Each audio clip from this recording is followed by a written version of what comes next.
मोर प्रिय देशवासी,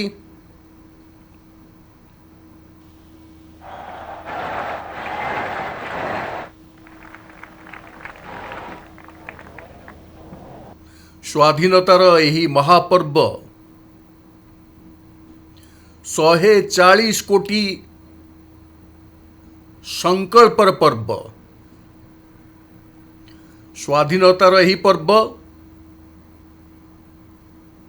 सामूहिक सिद्धिर आउ गौरवर पर्व। प्रत्येक हृदय आज उद्दीपनारे भरी जाइछि। देश एकतार भावना को निरंतर शक्ति प्रदान करुछि। 140 कोटी देशवासी आज त्रिरंगार रंगरे निजकु रंगई छंती। हर घर तिरंगा। भारतर प्रतिटी कोणरू से मरुभूमि हेउ बा हिमालयर शिखर, समुद्र तट हेउ बा घंच फसल भरा खेत, सबुआडू गोटिए गुंजन शुभुछि, गोटिए जयगान हेउछि।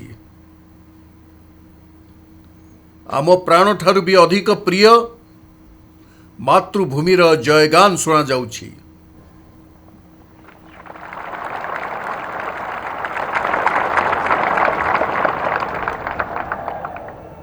मोर प्रिय देशवासी, 1947 रे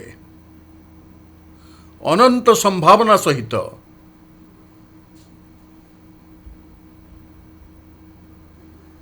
कोटी कोटी भुजार सामर्थ्यर सह आमर देश स्वाधीन होइथिला। देशर आकांक्षा सबू उड़ान भरुथिले, हेले आह्वानर संख्या ताठारु भी अधिक थिला। पूज्य बापूंक सिद्धांत रे आगे चली संविधान सभार सदस्य माने एक बहुत महत्वपूर्ण दायित्व तुलाई थिले। भारतर संविधान 75 वर्ष धरी एक आलोक वर्तिका होई आमको पथ प्रदर्शन करिछि। भारतर संविधान निर्माता अनेक विज्ञ महापुरुष डॉक्टर राजेंद्र प्रसाद, बाबा साहेब आंबेडकर, पंडित नेहरू, सरदार वल्लभ भाई पटेल, डॉक्टर सर्वपल्ली राधाकृष्णन जी, केवल एतिकी नुहे आमर नारी शक्तिर योगदान किछि कम नथिला। हंसा मेहता जी, बादशायनी, बेला उद्धमक परी विदुषी माने भी भारतर संविधान को सशक्त करिवार दायित्व निर्वाह करथिले। मुआजी लाल किल्लार प्राचीर उपरु देशर मार्गदर्शन कराइथिबा, देश को दिग निर्देश देखाइथिबा संविधान निर्माता को आदरपूर्वक प्रणिपात करुछि।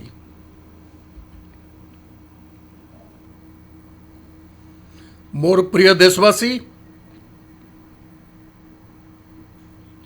आमे आजी डॉक्टर श्यामा प्रसाद मुखर्जी 125तम जयंती मध्य पालन करुछु। डॉक्टर श्यामा प्रसाद मुखर्जी भारतर संविधान पाई बलिदान देइथिबा देशर प्रथम महापुरुष थिले। संविधान पई बलिदान धारा 370 प्राचीर को भांगी एक देश एक संविधान मंत्र को जेतबेले आमे साकार कलु सेतेबेले आमे डॉक्टर श्यामा प्रसाद मुखर्जी को वास्तव में श्रद्धांजलि देलु। लाल किल्ला रे आज अनेक विशेष महानुभव उपस्थित अछंती। दूर दूरांत गाँव पंचायत प्रतिनिधि माने आसिछंती। ड्रोन दीदी प्रतिनिधि माने अछंती। लखपति दीदी प्रतिनिधि भी अछंती। खेल जगत सहित संपर्कित लोक अछंती। राष्ट्र जीवन रे निज उद्योग देवार अनुभव कराउथिबा लोक अछंती। एक प्रकार मो आखि आगरे मु संक्षिप्त भारत दर्शन करछि। पुणी टेक्नोलोजी माध्यम रे विशाल भारत सहित आज लाल किल्ला जोड़ी होईछि। मु स्वाधीनतार यह महापर्व रे देशवासी को विश्वव्यापी विस्तारित होइथिबा भारत प्रेमी मानंकु आमर मित्रगण को हृदय बहुत बहुत अभिनंदन जनाउछि। बंधुगण, प्रकृति आम समस्तंक परीक्षा नेउछि। विगत किछि दिन मध्यरे प्राकृतिक विपर्यय, भूस्खलन, बादल फटा वर्षा, न जाने केते केते आपद एवं विपद को आमे अंगे निभाइछु। पीड़ित मानक सह आमर समवेदना रही। राज्य सरकार और केंद्र सरकार मिलीमिशी उद्धार कार्य, रिलीफ बंटन, पुनर्वास कार्यक्रम रे पूरा सामर्थ्यर सह लगी पड़िछंती। बंधुगण, आज 15 अगस्ट यही विशेष महत्व भी मुझे देखी पारुछि। मु बहुत गर्व अनुभव करुछि। आज मते लाल किल्लार प्राचीररू ऑपरेशन सिंदूर वीर संग्रामी को सैल्यूट करिवार अवसर मिली।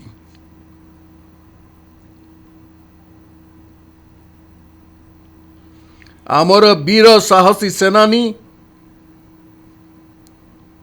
शत्रुपक्ष को सेमानक कल्पना ठारू अधिक शास्ति देइछंती।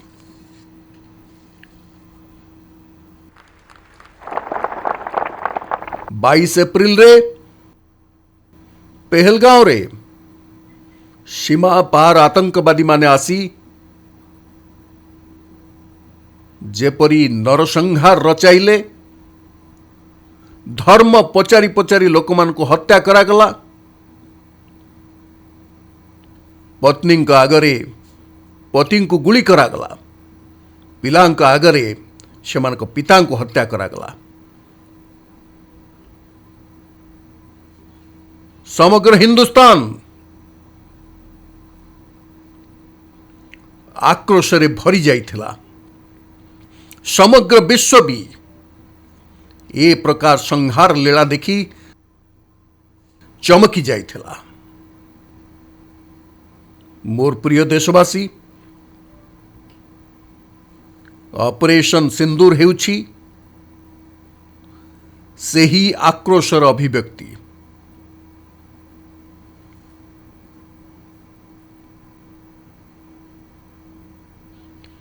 बाईस तारीख पर आमे आमर सेना को पूर्ण स्वाधीनता देइथिलु। रणनीति सेमाने प्रस्तुत करिवे, लक्ष्य भी सेमाने स्थिर करिवे, समय भी सेमाने बाछिबे। आउ आमर सेनानी ताहा करी देखेले। जहाँ अनेक दशक पर्यंत होई नथिला। शह शह किलोमीटर भेदी शत्रुर इलाका रे प्रवेश करी आतंकवादी हेडक्वार्टर्स को माटी रे मिसाई दियागला। आतंकवादी सौध को धूलिसात करागला।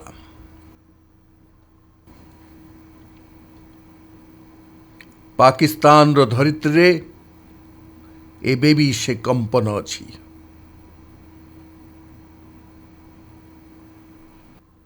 पाकिस्तान रो क्षय क्षति एते अधिक होईछि जे एबे नुआ नुआ खुलासा हेउछि, नुआ नुआ कथा सामना को आसुछि। मोर प्रिय देशवासी, आम देश अनेक दशक व्यापी आतंकवाद को सहिछि। देशर छाती को गुली रे भरी दिया जाइछि। एबे आमे न्यू नॉर्मल स्थापना करिछु। आतंक को ओ आतंकवादी को मुह तोड़ जवाब दिया जिवो। आतंकवादी को साहस देउथिबा व्यक्ति को एबे आमे अलगा अलगा मानिबु नाही।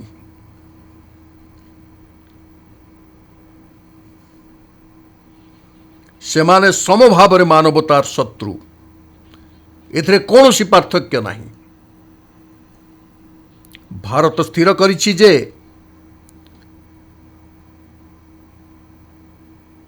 न्यूक्लियर धमक को एबे आमे औ सहिबु नाही। न्यूक्लियर ब्लैकमेल बहुत दिन धरी चली आसी। एबे से ब्लैकमेल आउ सह्य करा जिवो नाही।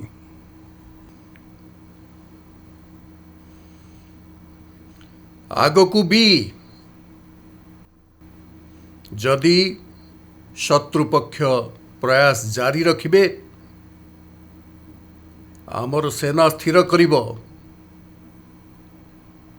सेनार शर्त अनुसारे सेना जो समय निर्धारण करिबो सही समय रे, सेना जो प्रक्रिया बाछिबो सही प्रकार रास्ता रे, सेना जो लक्ष्य बाछिबो सही लक्ष्य को आमे एबे हासिल करी ही रहिबू। आमे मुह तोड़ जवाब देबू। मोर प्रिय देशवासी, भारत स्थिर करिछि जे रक्त और जल एका संगे प्रवाहित हेब नाही।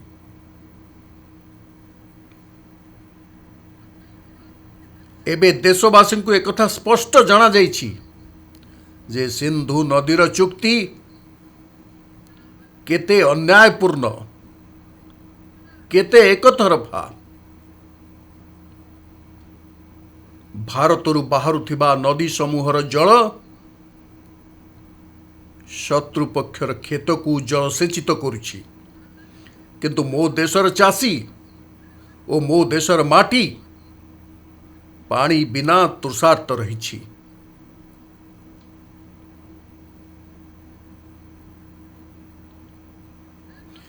यह किपरि राजीनामा थिला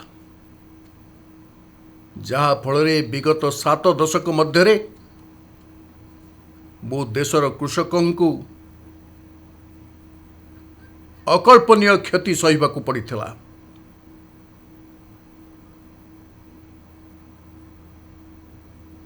एबे हिंदुस्तान रो हक रूपे जो जल अछि ता ऊपर अधिकार केवल केवल मात्र हिंदुस्तान रो अछि, हिंदुस्तान रो कृषकंकर अछि।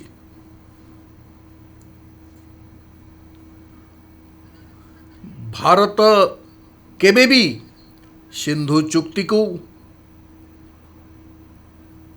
एवं अपरिणाम दर्शिता को ଯେପରି ସହ୍ୟ କରିଛି ତାକୁ ଆଗକୁ ଆଉ ସହ୍ୟ କରାଯିବ ନାହିଁ। ଚାଷୀଙ୍କ ହିତରେ, ରାଷ୍ଟ୍ର ହିତରେ ଏହି ରାଜିନାମା ଆମ ପାଇଁ ଗ୍ରହଣୀୟ ନୁହେଁ। ମୋର ପ୍ରିୟ ଦେଶବାସୀ, ସ୍ୱାଧୀନତା ପାଇଁ ଅସଂଖ୍ୟ ବ୍ୟକ୍ତି ବଳିଦାନ ଦେଇଛନ୍ତି। ସେମାନଙ୍କୁ ପୁରା ତାରୁଣ୍ୟ ଉଜାଡ଼ି ଦେଇଛନ୍ତି, ଜେଲରେ ସାରା ଜୀବନ ବିତାଇ ଦେଇଛନ୍ତି, ଫାଶୀ ଖୁଣ୍ଟରେ ଝୁଲି ଯାଇଛନ୍ତି। କିଛି ପାଇବା ବା ଲାଭ ଆଶାରେ ନୁହେଁ, ବରଂ ମା ଭାରତୀଙ୍କ ସ୍ୱାଭିମାନ ବଜାୟ ରଖିବା ପାଇଁ, କୋଟି କୋଟି ଜନସାଧାରଣଙ୍କ ସ୍ୱାଧୀନତା ପାଇଁ, ଗୋଲାମୀର ଜଞ୍ଜିରକୁ ଛିଡ଼ାଇବା ପାଇଁ। ଆଉ ମନରେ ଗୋଟିଏ ହିଁ ଭାବ ଥିଲା, ସ୍ୱାଭିମାନ। ବନ୍ଧୁଗଣ, ଗୋଲାମୀ ଆମକୁ ନିର୍ଧନ କରିଦେଲା। ଗୋଲାମୀ ଆମକୁ ଅନ୍ୟ ଉପରେ ନିର୍ଭରଶୀଳ କରିଦେଲା। ଅନ୍ୟ ଉପରେ ଆମର ନିର୍ଭରତା ବଢ଼ି ଚାଲିଲା। ଆମେ ସମସ୍ତେ ଜାଣିଛୁ, ସ୍ୱାଧୀନତା ପରେ କୋଟି କୋଟି ଲୋକଙ୍କ ପେଟ ପୂରାଇବା ଏକ ଶକ୍ତ ଆହ୍ୱାନ ଥିଲା। ଆଉ ଏଇ ମୋ ଦେଶର ଚାଷୀମାନେ ସେମାନଙ୍କର ଝାଳ ଓ ରକ୍ତ ନିଗାଡ଼ି ଦେଶର ଅନ୍ନ ଭଣ୍ଡାରକୁ ଭରିଦେଲେ।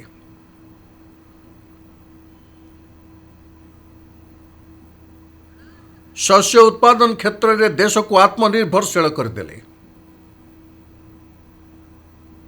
ଗୋଟିଏ ରାଷ୍ଟ୍ର ପାଇଁ ଆତ୍ମସମ୍ମାନର ସବୁଠାରୁ ବଡ଼ ପରୀକ୍ଷା ଆଜି ବି ତାର ଆତ୍ମନିର୍ଭରତା ହିଁ ରହିଛି। ମୋର ପ୍ରିୟ ଦେଶବାସୀ, ବିକଶିତ ଭାରତର ଆଧାର ଆତ୍ମନିର୍ଭର ଭାରତ।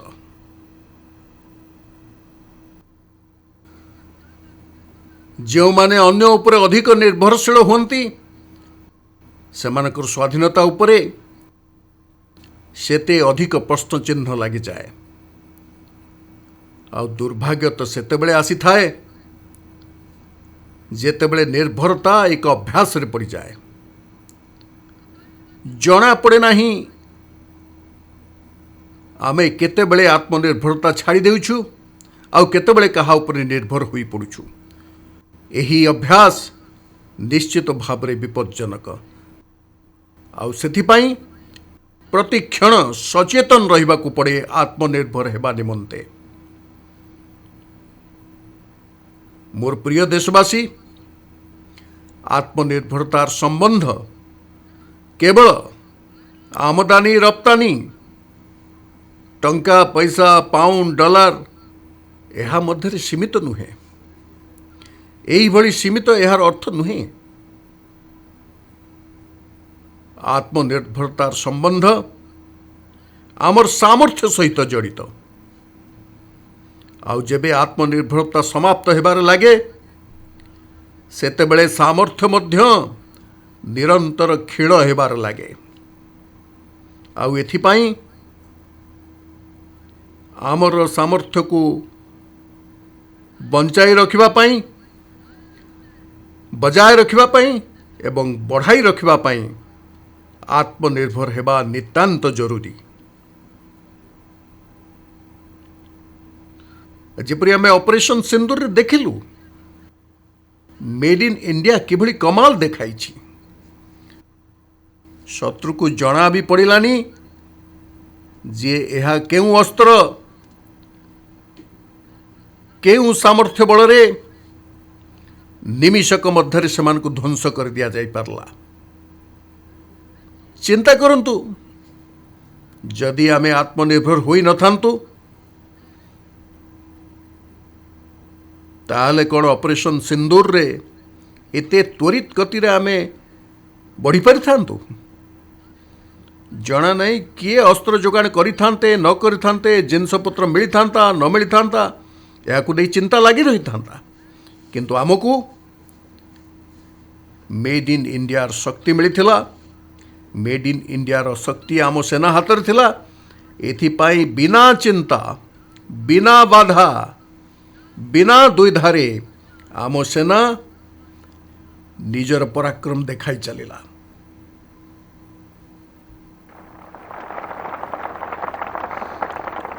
ଆଉ ଗତ 10 ବର୍ଷ ଧରି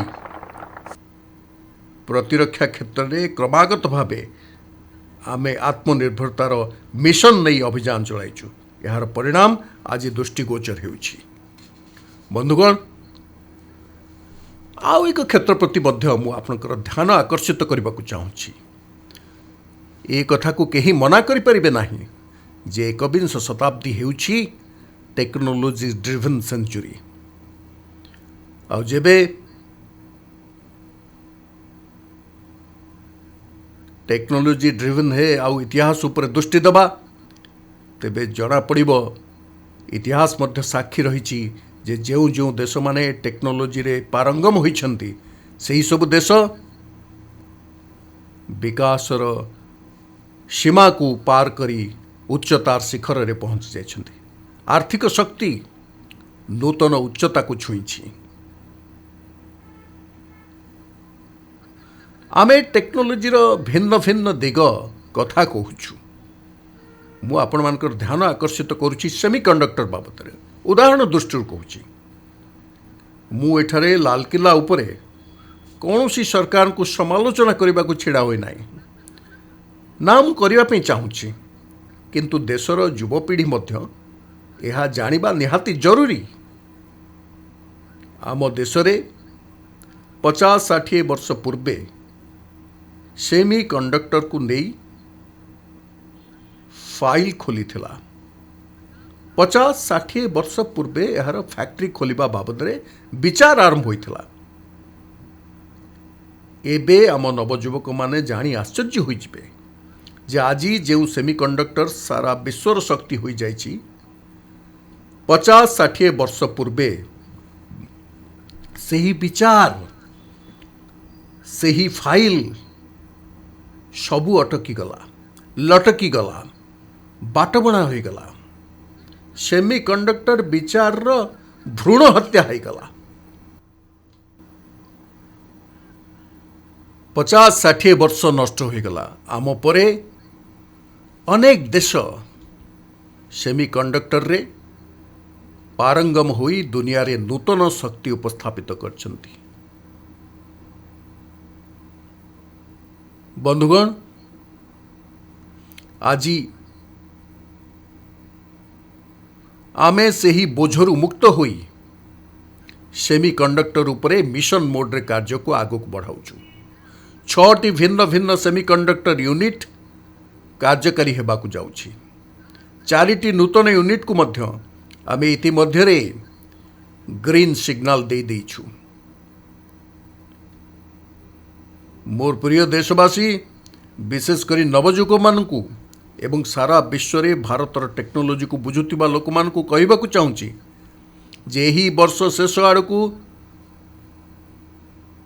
ଭାରତରେ ନିର୍ମିତ, ଭାରତର ଲୋକମାନଙ୍କ ଦ୍ୱାରା ନିର୍ମିତ ମେଡ୍ ଇନ୍ ଇଣ୍ଡିଆ ଚିପ୍ସ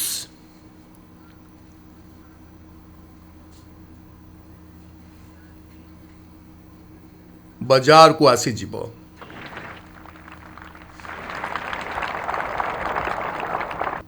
ମୁଁ ଆଉ ଏକ ଉଦାହରଣ ଦେବାକୁ ଚାହୁଁଛି। ଶକ୍ତିର କ୍ଷେତ୍ରରେ ଆମେ ସମସ୍ତେ ଜାଣିଛୁ ଯେ ଆମେ ଶକ୍ତି ପାଇଁ ଅନେକ ଦେଶ ଉପରେ ନିର୍ଭରଶୀଳ। ପେଟ୍ରୋଲ ହେଉ, ଡିଜେଲ ହେଉ, ଗ୍ୟାସ୍ ହେଉ, ଏଗୁଡ଼ିକୁ ଅନ୍ୟ ଦେଶରୁ ଲକ୍ଷ ଲକ୍ଷ କୋଟି କୋଟି ଟଙ୍କା ଖର୍ଚ୍ଚ କରି ଆଣିବାକୁ ପଡ଼ୁଛି। ଆମକୁ ଏହି ସଙ୍କଟରୁ ଦେଶକୁ ଆତ୍ମନିର୍ଭର କରିବାକୁ ପଡ଼ିବ। ଶକ୍ତି କ୍ଷେତ୍ରରେ ଆତ୍ମନିର୍ଭର ହେବା ବହୁତ ଜରୁରୀ।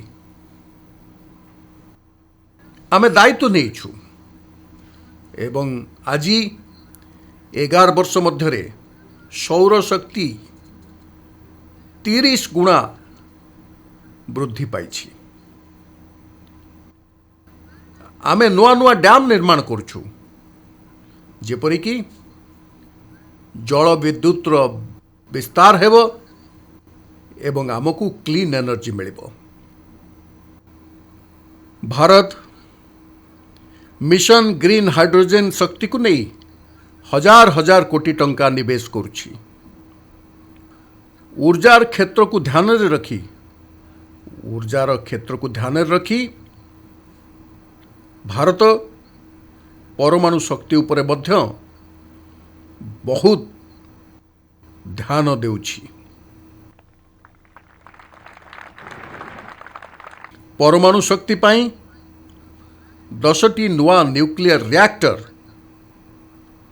द्रुत गति रे कार्य करुछि। 2047 सुधा आमे देश को विकसित करिवार लक्ष्य निर्धारित करछु। जेबे देश स्वाधीनतार 100 वर्ष पूर्ण करिब, सेतेबेले आमे परमाणु शक्ति क्षमता 10 गुणरू अधिक करिबा निमंते संकल्प नहीं आगो को बढ़ुछु।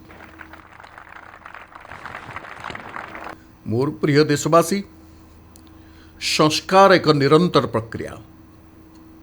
अनुकूल परिस्थिति अनुसार संस्कार करा जाई थाए। आमे परमाणु शक्ति क्षेत्र में नूतन प्रकार सुधार नहीं आसीछु। आमे घरोई क्षेत्र पाई मध्य परमाणु शक्तिर द्वार खोली देइछु। आमे शक्ति को जोड़िबा को चाहूछु। मोर प्रिय देशवासी, दुनिया एबे विश्व तापन को नहीं जेतेबेले चिंता करुछि, सेतेबेले मु सारा विश्व को कहबा को चाहे जे भारत निश्चित करथला 2030 सुधा देश रे क्लीन एनर्जी को 50% पर्यंत पहुंचाई देबु। एही लक्ष्य 2030 पर्यंत थिला। मो देशवासी सामर्थ्य को देखंतु, मो देशवासी संकल्प शक्ति को देखंतु, मोर देशवासी विकसित भारतर संकल्प को पूर्ण करने निमंते गति को देखंतु। आमे जो लक्ष्य 2030 सुधा धार्य करिथिलु, सेही 50% क्लीन एनर्जी लक्ष्य आमे 2025 सुधा करि नैछु। 5 वर्ष पूर्वरु आमे ही लक्ष्य हासिल करि नैछु। कारण सारा विश्व प्रति आमर सेपरी संवेदनशीलता रही, प्रकृति प्रति मध्य आमर सेहीपरी दायित्व रही। मोर प्रिय देशवासी, बजेट रे एक बहुत बड़ अंश जहाँ कि पेट्रोल, डीजेल, गैस आदि आनिबारे खर्च होउथिला। लक्ष लक्ष कोटी कोटी टंका चली जाउथिला। जदि आमे शक्ति क्षेत्र में आत्मनिर्भर न होइथांतु, तेबे एही अर्थ देशर युववर्ग भविष्य किभली कार्य लागंता। यही अर्थ आम देशर गरीबों को दारिद्र्य विरोध में लड़बार शक्ति दियंता। यही अर्थ आम देशर कृषकों कल्याण पाई कार्य लागंता। यही अर्थ मो देशर ग्रामांचल परिस्थिति को बदलाई पारंता। किंतु आमको यही अर्थ विदेश को देबाकू पड़ुछि। एबे आमे देश को आत्मनिर्भर करने दिगरे अग्रसर हेउछु। देश को विकसित करने पाई आमे एबे समुद्र मंथन आड़ को जाउछु। आम समुद्र मंथन को आगो को बढ़ाइबा सहित आमे समुद्र मध्य थिबा तेलर भंडार और गैसर भंडार को खोजिबा दिगरे मिशन मोड रे कार्य करबा पई चाहूछु। आउ एथिपाई Bharat national deep water exploration mission आरंभ करबा को जाउछि।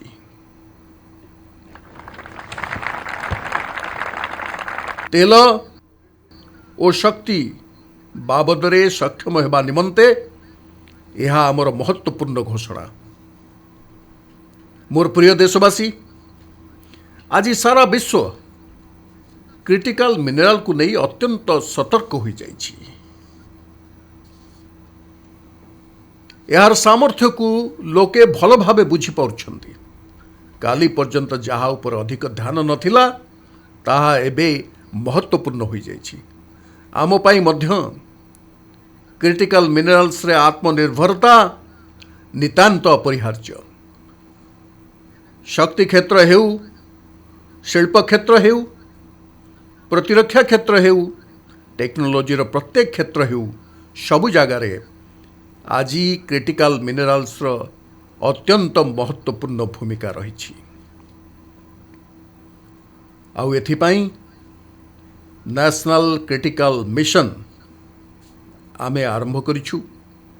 1200 रु अधिक स्थान रे अनुसंधान रो अभियान चली। आउ आमे क्रिटिकल मिनरल रे मध्य आत्मनिर्भर हेबा दिगरे अग्रसर हेउछु। मोर प्रिय देशवासी,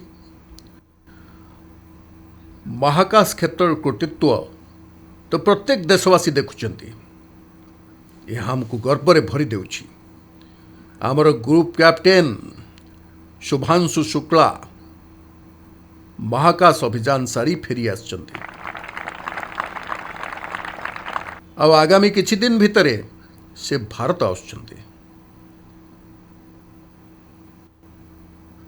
आमे महाकाश रे मध्य निज दम रे आत्मनिर्भर भारतर गगनयान को प्रस्तुत करिछु।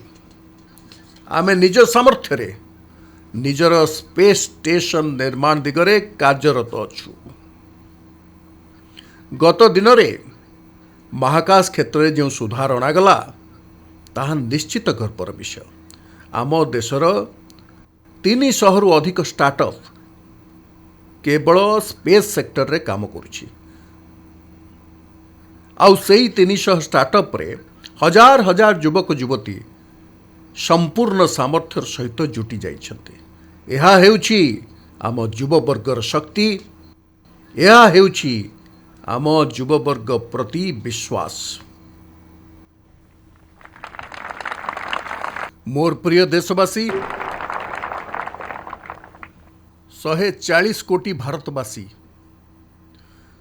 2047 रे जेबे भारत स्वाधीनता को 100 वर्ष पूर्ण हेबो, विकसित भारत संकल्प को साकार करने संपूर्ण शक्ति लगाई देबे।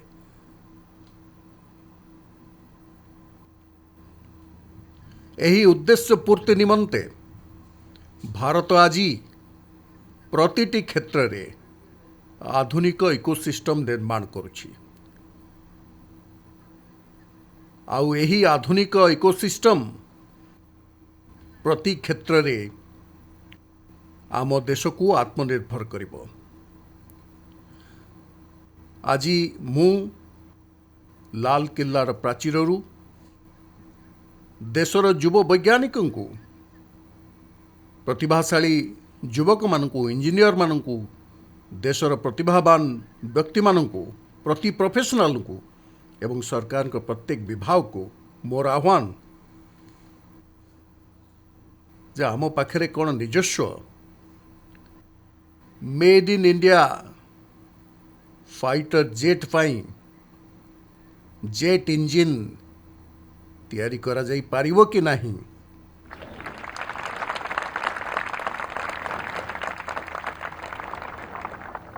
आमे फार्मा क्षेत्र रे वैक्सीन रे आमे नुआ नुआ कीर्तिमान स्थापित करुछु। यह कौन समयर आह्वान नुहे जे आमे रिसर्च डेवलपमेंट उपर अधिक ध्यान देबा। आमर निजस्व पेटेंट हेबा दरकार। आमे मानव जातिर कल्याण निमंते सबुठु सस्ता, सबुठु प्रभावशाली नूतन औषध निर्माण पई अनुसंधान आवश्यक। सबु संकट काल रे साइड इफेक्ट बिना मानव जातिर कल्याण कार्य रे एसबु लागू। एथिपाई बायोफ्री पॉलिसी पई भारत सरकार तैयारी करछंती।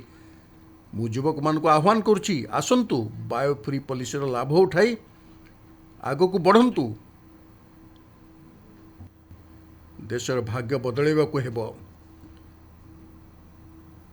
आपण मानक सहयोग आवश्यक। मोर प्रिय देशवासी, आजिर जुग आईटीर जुग, डाटार शक्ति रही, समयर आह्वान ऑपरेटिंग सिस्टम रु आरंभ करी साइबर सुरक्षा जाए, डीप टेक रु आरंभ करी आर्टिफिशियल इंटेलिजेंस जाए, सबु जिनस आम निजस्व होगा दरकार। से आमरी लोकंक सामर्थ्य रहिबा दरकार। यही सामर्थ्यर शक्ति विषय रे विश्व रे परिचित कराइबाकु हेबो। बंधुगण, आज विश्व रे सोशल मीडिया चर्चा रही।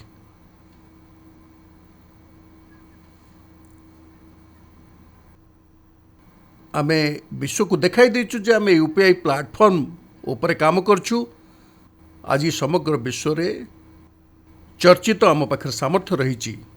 रियल टाइम ट्रांजैक्शन ने 50% एकुटिया भारत यूपीआई माध्यम रे करछि। यार अर्थ है आम निकट शक्ति रही। क्रिएटिव वर्ल्ड हो, सोशल मीडिया हो, जेते प्लेटफॉर्म रही, मु देशर नवजुवक मान को आह्वान करुछि, आसंतु आमे निजर प्लेटफॉर्म कहीं तैयारी न करबा, आमे कहीं अन्य उपर निर्भरशील हेबा, भारतर धन कहीं बाहर को जीव। मते आपण मान सामर्थ्य उपर विश्वास रही। मोर प्रिय देशवासी, जे भली शक्ति क्षेत्र में आमे अन्य उपर निर्भरशील, से भली देशर दुर्भाग्य है जे रासायनिक सार पई आमे अन्य उपर निर्भर करछु। मो देशर कृषक माने उपयुक्त सार व्यवहार करी भारत मातार सेवा करि परिबे। अपर्याप्त रासायनिक सार व्यवहार जोगु धरित्री माता को हानि पहुंचा जाउछि।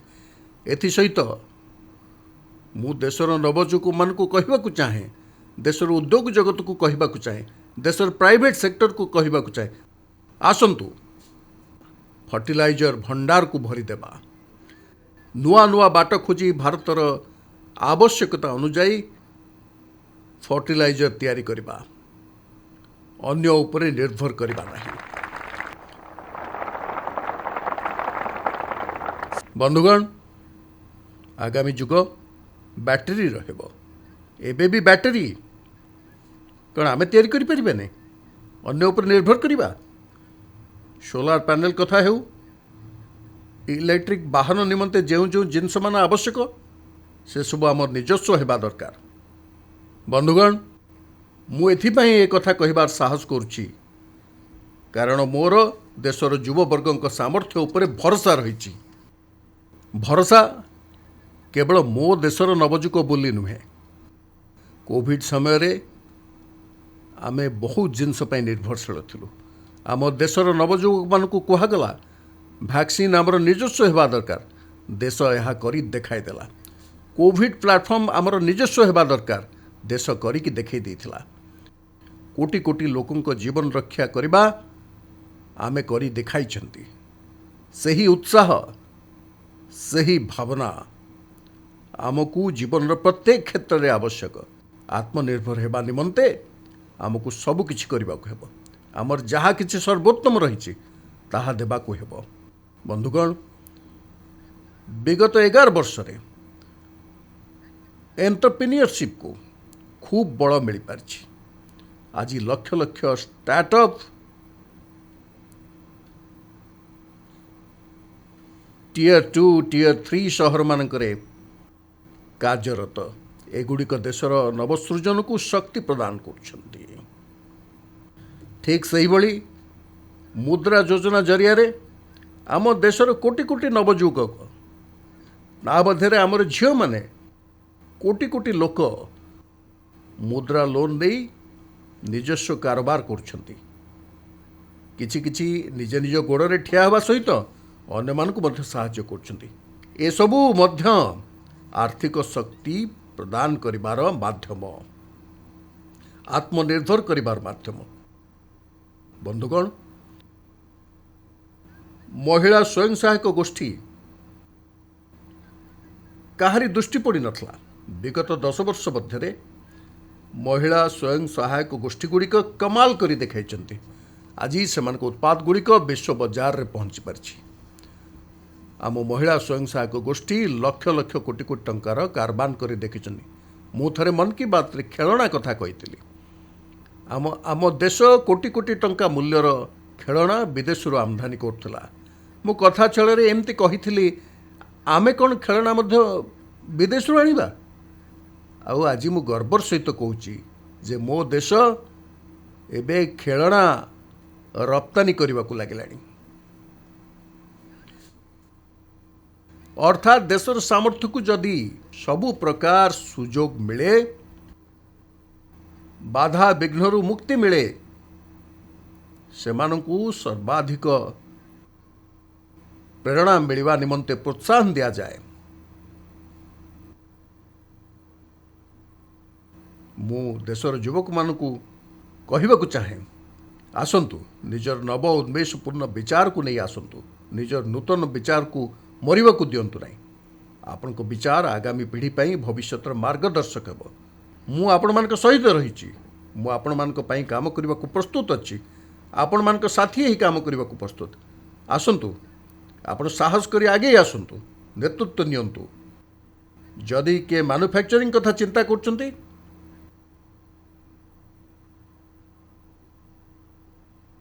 आसंतु आगु बढ़ंतु सरकार को नियम रे किछि परिवर्तन करबा को अछि मते कहंतु देश रहिजबा चाहे नहीं 2047 बेसी दूर नुहे प्रतिटी क्षणर मूल्य रही आमे क्षणटीए सुद्धा नष्ट करने को चाहूना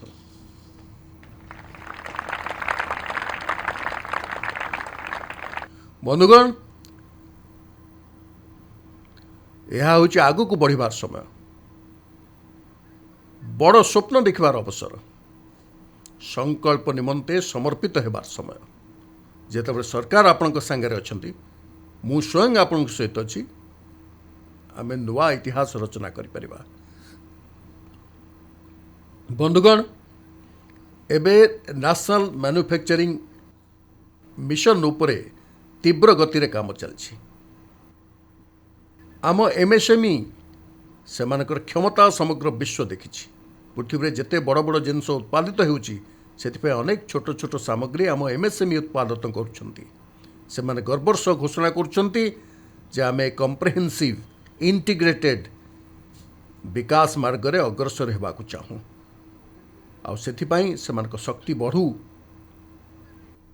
आउ सेथिरे भी मु आगुर थरे लाल किला कही जीरो डिफेक्ट जीरो इफेक्ट आज पुणी कही रखे आमको विश्व बाजार रे निज सामर्थ्यर प्रदर्शन करने को हेले आमको गुणवत्ता क्षेत्र में निरंतर वृद्धि कर चलिबा आवश्यक विश्व गुणवत्ता को स्वीकार करथाए आम गुणवत्ता सबुठारु अधिक हो सरकार को चेष्टा हेबा दरकार कि कंचामाल उपलब्ध करा जिबा दरकार आम उत्पादन मूल्य किभली कम रहिबो सेथिप्रति आमे ध्यान देबु बंधुगण आमे उत्पादन क्षेत्र रे कार्य करथिबा समस्तक पई गोटिए मंत्र हेबा दरकार दाम कम किंतु दम अधिक आमर प्रत्येक वस्तुर दम बा शक्ति अधिक हेबा दरकार किंतु दाम कम रहू एही मंत्र को नहीं आगो को बढ़िबा को हेबो मोर प्रिय देशवासी स्वाधीनता पाई अगणित व्यक्ति विशेष बलिदान देइथिले मु पूर्वरु मध्य कहिछि सेमाने निज यौवनर बाजी लगाई देइथिले कोन पाई स्वतंत्र भारत पाई 75-100 वर्ष पूर्वर से कालखंड को स्मरण करंतु पूरा देश स्वतंत्र भारतर मंत्र को नहीं बंचुथिला आज समय आवश्यकता होउछि जे स्वतंत्र भारतर दाबी नहीं बंचिथिबा व्यक्ति माने आमको स्वाधीन भारत देइछंती आज 140 कोटी जनतांक एकमात्र मंत्र हेबा उचित समृद्ध भारत जदि कोटी कोटी लोकंक बलिदान जोगु स्वतंत्र भारत होई पारला तेबे कोटी कोटी लोकंक संकल्प बलरे सेमानक पुरुषार्थ बलरे स्वदेशी आत्मनिर्भर मंत्र बलरे समृद्ध भारत हो पारिब, लोकल फॉर भोकाल हो पारिब, समृद्ध भारत भी तैयारी हो पारिब। सही पीढ़ी स्वतंत्र भारत पर लगी पड़ते, ए पीढ़ी समृद्ध भारत पर लगी पड़ू, यह ही होची समयर आह्वान।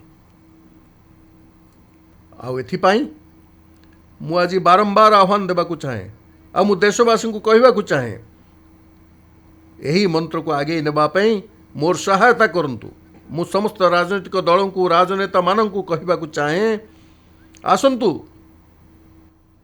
यह कौन सी राजनीतिक दलर एजेंडा नुहे, भारत आम समस्तंकर। आमे समस्ते मिलमिशि भोकाल फॉर लोकल मंत्र को प्रत्येक नागरिकों जीवनर मंत्र करदेवा। भारत रे तैयारी होथिबा, भारतर नागरिकों द्वारा तांको झाल द्वारा निर्माण होथिबा, जो भारतर माटीर महक थिब, जहा भारतर आत्मनिर्भरतार संकल्प को शक्ति प्रदान करुथिब। आमे सेही सबु जिनस को किनिबा, से गुडी को व्यवहार करिबा, यह आमर सामूहिक संकल्प हेउ। देखु देखु आमे पृथ्वी को बदलई दबा। मु आजी प्रत्येक छोट छोट बेपारी और दुकानदार को आग्रह करी, आपणकर भी जिम्मेदारी रही। आमे छोट थिला के बजार देखिने कि शुद्ध घीर दुकान एमती देखुले, किंतु समय थाउ थाउ लोक लेखा को लगिले शुद्ध घीर दुकान। मु चाहूँगी देश रे एमिति बेपारी आसंतु, दुकानदार आसंतु, से लिखिबे जे एठी स्वदेशी जिनिष मिले, बोर्ड लगेबे। आमे स्वदेशी गर्व करने को पड़ो, आमे स्वदेशी हैं, मजबूरी रे नुह, मजबूती सहित आमे स्वदेशी सहित छिड़ाबू। मजबूती पाई उपयोग करबा एवं जरूरी पड़े तो अन्य मान को मध्य एथिपाई बाध्य करबा। ये आमरी शक्ति होबा दरकार, ये आमर मंत्र होबा दरकार। मोर प्रिय देशवासी,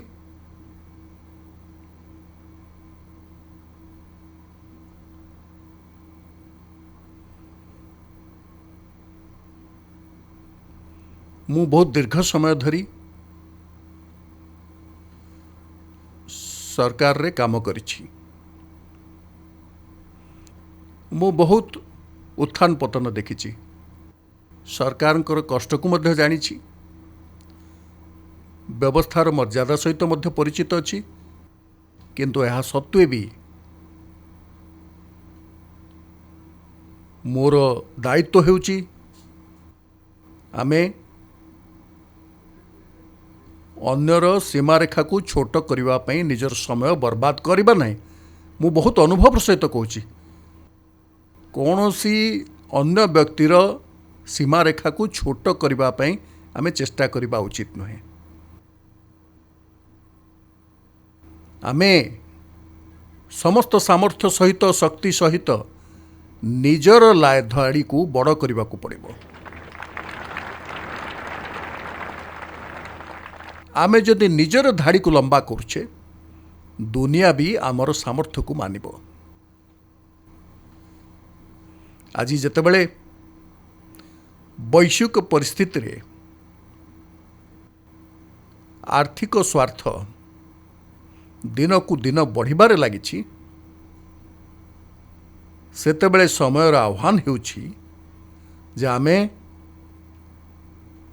एही संकट को नहीं कांद बोबाली करबा अपेक्षा साहसर सहित निजर उपलब्धि को दृढ़ करबा। आउ मु विगत 25 वर्ष शासनर अनुभूति आधार रे कहबाकू चाहे जे जदि आमे एही मार्गटी बाछि नेबा, ताले कौनसी स्वार्थक आमको निज जाल रे फसाई पारिबो नाही। मोर प्रिय देशवासी, विगत दशंधिटी थिला रिफॉर्म, परफॉर्म एवं ट्रांसफॉर्म रो, किंतु वर्तमान आमको ଆହୁରି ନୂତନ ଶକ୍ତି ନେଇ ଆଗକୁ ବଢ଼ିବାକୁ ହେବ। ବିଗତ ଦିନମାନଙ୍କରେ ଆମେ ଅନେକ ରିଫର୍ମ କରିଥିଲୁ। FDI ହେଉ, ଇନ୍ସୁରାନ୍ସ ହେଉ, ବିଶ୍ୱର ଅନେକ ବିଶ୍ୱବିଦ୍ୟାଳୟକୁ ଭାରତରେ ଆମନ୍ତ୍ରଣ କରିବା ହେଉ, ଏଭଳି ଅନେକ ରିଫର୍ମ କରାଯାଇଛି। 40,000ରୁ ଅଧିକ ଅନାବଶ୍ୟକ କମ୍ପ୍ଲାଏନ୍ସ ଗୁଡ଼ିକୁ ସମାପ୍ତ କରିଛୁ। କେବଳ ଏତିକି ନୁହେଁ, ଯୁଗ ଯୁଗାନ୍ତରୁ ଚାଲି ଆସିଥିବା 1500ରୁ ଅଧିକ ପୁରୁଣା ଆଇନକୁ, ବାବା ଆଜମକେ ଜମାନାରୁ ଚାଲି ଆସୁଥିବା ଆଇନକୁ ଆମେ ସମାପ୍ତ କରିଛୁ। ଆମେ ଅନେକ ଆଇନକୁ ସରଳ କରିବା ପାଇଁ ସଂସଦକୁ ଯାଇ ଜନତାଙ୍କ ହିତକୁ ସର୍ବୋପରି ମନେ ରଖି ସେଗୁଡ଼ିକୁ ପରିବର୍ତ୍ତନ କରିଛୁ। ଏଥର ମଧ୍ୟ ହୋ ହଲ୍ଲା ଭିତରେ ଆମ କଥା ଲୋକଙ୍କ ଯାଏ ପହଞ୍ଚି ପାରିନଥିଲା। ତଥାପି ଆୟକର ଆଇନରେ ଆମେ ବହୁତ ବଡ଼ ପରିବର୍ତ୍ତନ ଆଣିପାରିଛୁ। ପାଖାପାଖି 280ରୁ ଅଧିକ ଧାରା ସମାପ୍ତ କରାଯିବାର ନିଷ୍ପତ୍ତି ନିଆଯାଇଛି। ବନ୍ଧୁଗଣ, କେବଳ ଆର୍ଥିକ କ୍ଷେତ୍ରରେ ରିଫର୍ମ କରାଯାଇ ନାହିଁ, ଆମେ ସାମାନ୍ୟ ଜନତାଙ୍କ ଜୀବନକୁ ସରଳ କରିବା ନିମନ୍ତେ ମଧ୍ୟ ରିଫର୍ମ କରିଛୁ। ଆୟକର ରିଫଣ୍ଡ କଥା ହେଉ, କ୍ୟାସଲେସ୍ ଆସେସମେଣ୍ଟ କଥା ହେଉ, ଏସବୁ ହେଲା ରିଫର୍ମର ପରିଣାମ। 12 ଲକ୍ଷ ଟଙ୍କା ପର୍ଯ୍ୟନ୍ତ ଆୟ ଉପରେ ଇନକମ୍ ଟ୍ୟାକ୍ସ ଛାଡ଼ କରାଯାଇଛି। ଦେଶର ଭବିଷ୍ୟକୁ ଗଢ଼ିବାରେ ଉତ୍ସୁକ ଥିବା ଆମ ମଧ୍ୟମ ବର୍ଗ ପରିବାରଗୁଡ଼ିକ ଏହି ନିଷ୍ପତ୍ତିକୁ ନେଇ ଗର୍ବରେ ଉତ୍ଫୁଲ୍ଲିତ। କେହି କେବେ ଭାବିନଥିଲେ ଯେ 12 ଲକ୍ଷ ଟଙ୍କା ଆୟ ଉପରେ ଆୟକର ଶୂନ୍ୟ କରିଦିଆଯିବ, ହେଲେ ଆମେ କରି ଦେଖାଇଛୁ। ଯେବେ ଦେଶର ସାମର୍ଥ୍ୟ ବଢ଼ିଥାଏ, ସେତେବେଳେ ଦେଶବାସୀଙ୍କୁ ଏହାର ଲାଭ ମିଳେ। ଇଂରେଜ ଅମଳରୁ ଦଣ୍ଡ ସଂହିତା ବୋଝ ତଳେ ଆମେ ଦବି ରହିଥିଲୁ। ଦଣ୍ଡ ଦେବାର ଭୟ ଦେଖାଇ ଆମ ଜୀବନ ବିତୁଥିଲା।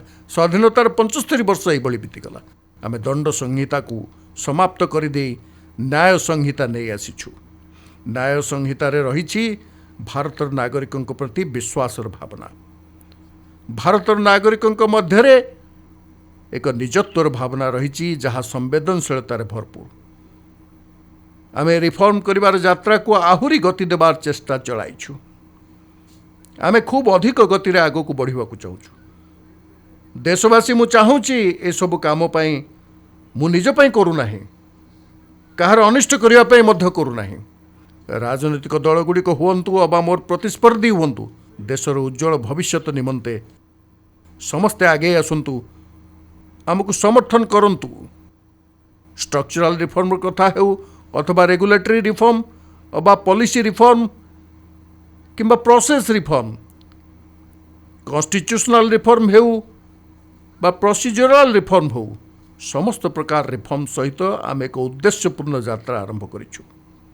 ମୋର ପ୍ରିୟ ଦେଶବାସୀ, ନେକ୍ସଟ ଜେନେରେସନ୍ ରିଫର୍ମ ନିମନ୍ତେ ଆମେ ଏକ ଟାସ୍କ ଫୋର୍ସ ଗଠନ କରିବାର ନିଷ୍ପତ୍ତି ନେଇଛୁ। ଏହି ଟାସ୍କ ଫୋର୍ସଟି ନିଜର ସମୟସୀମା ମଧ୍ୟରେ ଉପରୋକ୍ତ କାମ କରିବ। ବର୍ତ୍ତମାନର ନିୟମ, କାନୁନ, ନୀତି, ରୀତି ଏକବିଂଶ ଶତାବ୍ଦୀର ଅନୁକୂଳ ହେଉ, ବୈଶ୍ୱିକ ବାତାବରଣର ଅନୁକୂଳ ହେଉ ଏବଂ ଭାରତକୁ 2047 ସୁଦ୍ଧା ଏକ ବିକଶିତ ରାଷ୍ଟ୍ର ଗଢ଼ି ତୋଳିବାର ସନ୍ଦର୍ଭ ନେଇ ପ୍ରସ୍ତୁତ କରାଯାଉ ଏବଂ ସମୟସୀମା ମଧ୍ୟରେ ନିଜ ନିଜ କାର୍ଯ୍ୟ ସମ୍ପନ୍ନ କରୁ, ସେଥିପାଇଁ ଟାସ୍କ ଫୋର୍ସ ଗଢ଼ାଯାଇଛି। ବନ୍ଧୁଗଣ,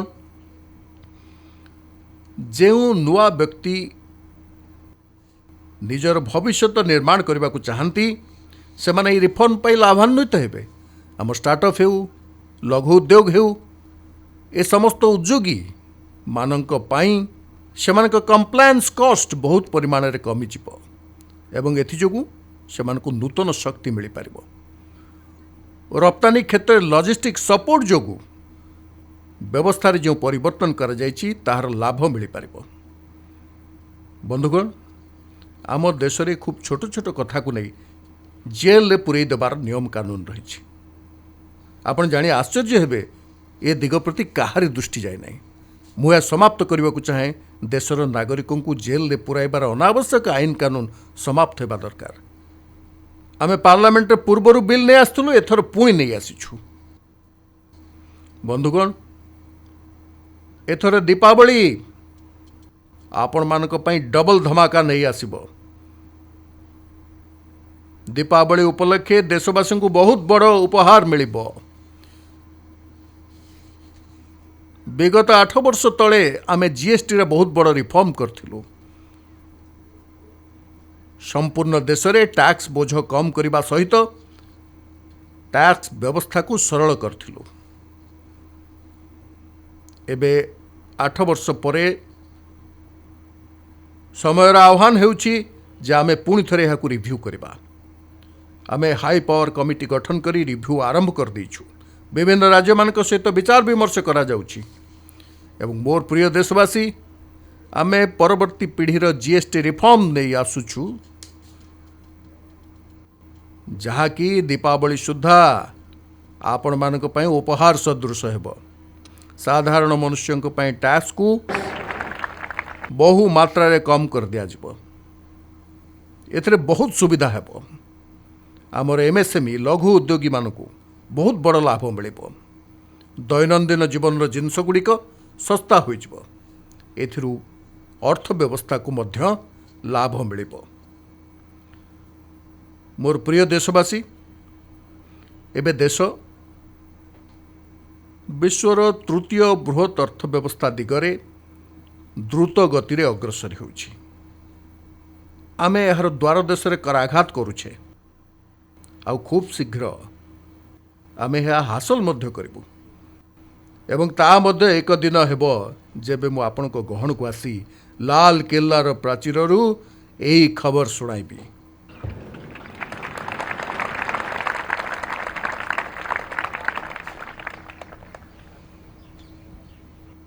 आज भारतर अर्थव्यवस्था एवं आर्थिक स्थिति को नहीं सारा दुनिया आश्वस्त रही। एते अस्थिरता मध्यरे भारतर आर्थिक श्रृंखला, भारतर आर्थिक शक्ति आशार किरण हो रही।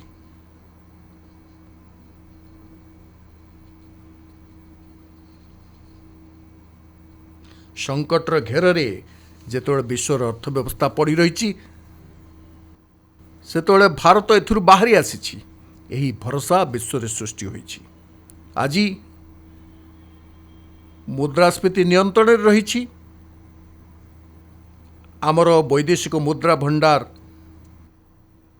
मजबूत रही।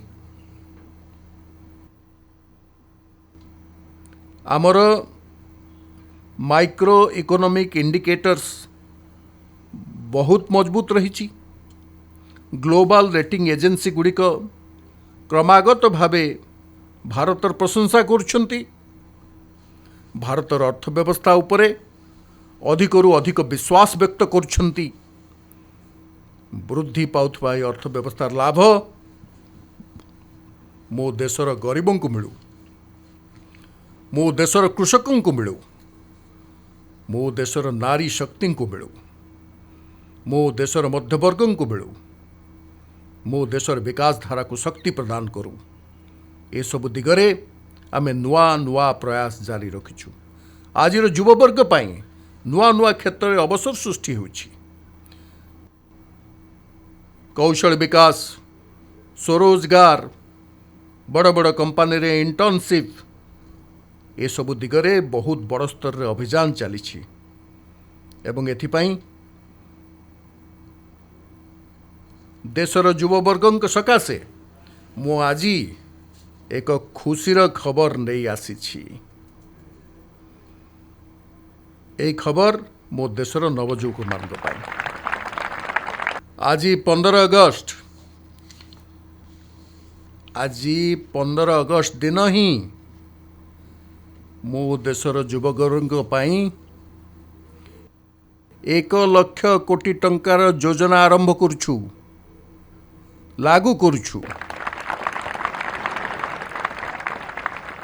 आज ठारू प्रधानमंत्री विकसित भारत रोजगार योजना आज ही 15 अगस्त लागू होउछि।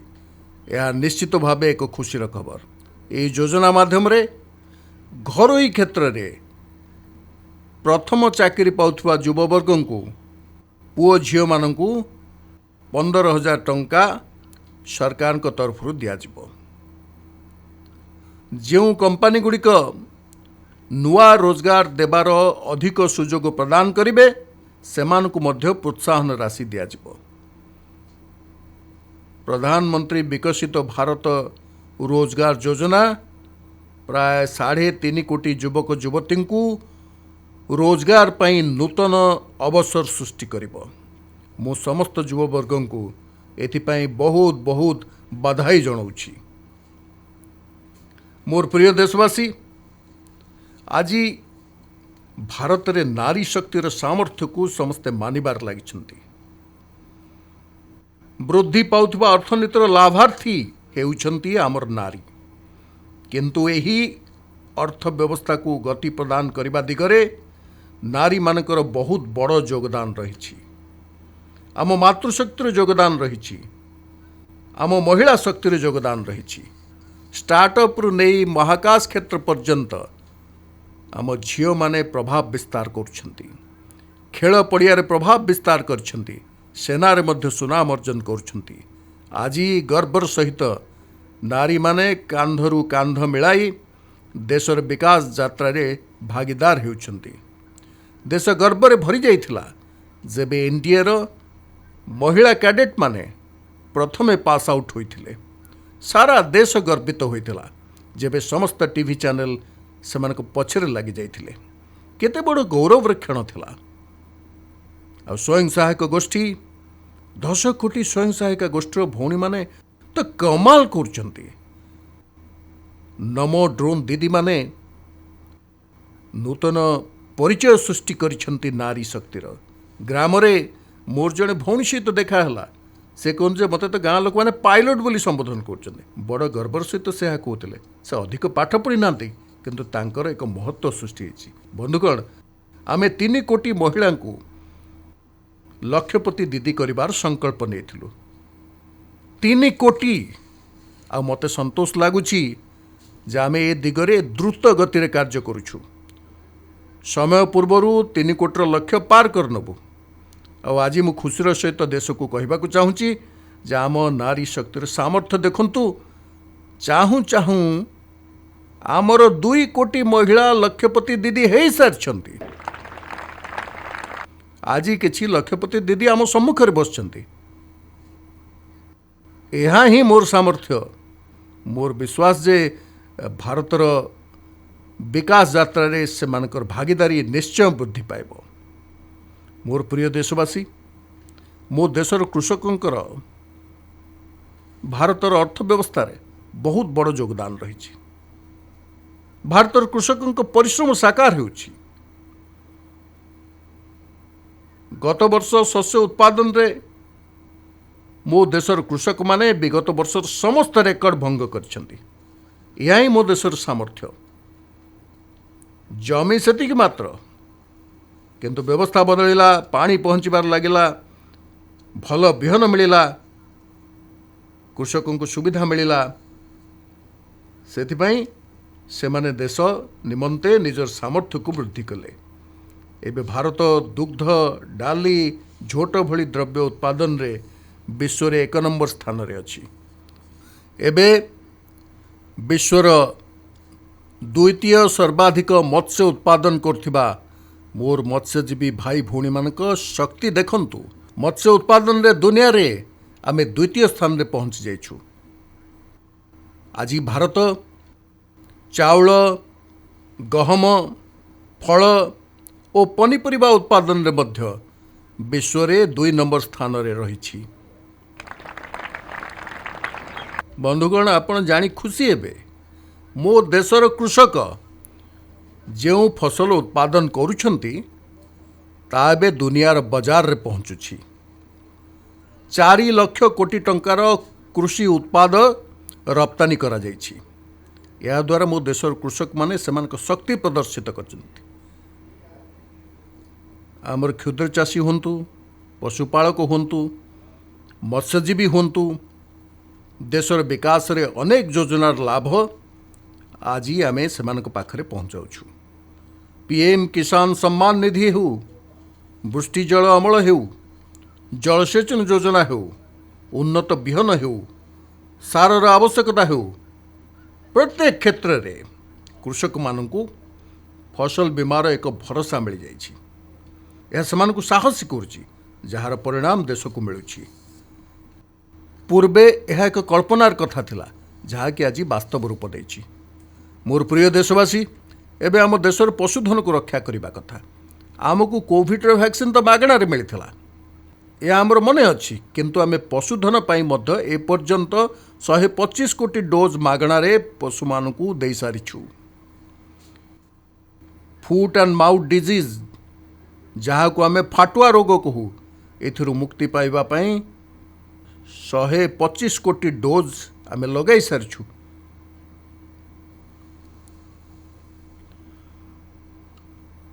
एवं यह मागणार उपलब्ध होइछि। आ चाषबास क्षेत्र में देशर पछुआ जिला मानकरे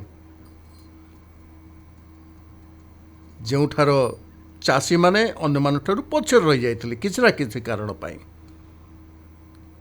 सेमानकर छोट छोट चाष जमी रही। आमे एथिपाई 100टी एभली जिला को देखीचु जोठी अपेक्षाकृत कम चाष होची। सारा देशर यही 100टी जिला चिन्हट करी सेठाकर कृषक मान को शक्तिशाली करने से साहाय्य करिवार अभियान चलाइचु। सेथिपाई पीएम धन धान्य कृषि योजना आरंभ करा जायछि। पीएम धन धान्य कृषि योजना देशर 100टी जिले में जोठी चाषी मानकु किछि साहाय्य मिलुछि, सेमाने मध्य भारतर अन्य कृषकों समकक्ष हेबे। मोर प्रिय देशवासी, भारतर चाषी, भारतर पशुपालक, भारतर मत्स्यजीवी, ये आमर सबुठु बड़ प्राथमिकता। भारतर कृषक, भारतर मत्स्यजीवी, भारतर पशुपालक एमानक सहित संपर्कित कौनसी अहितकारी नीति सम्मुखरे मोदी प्राचीर होई छिड़ा होइछि।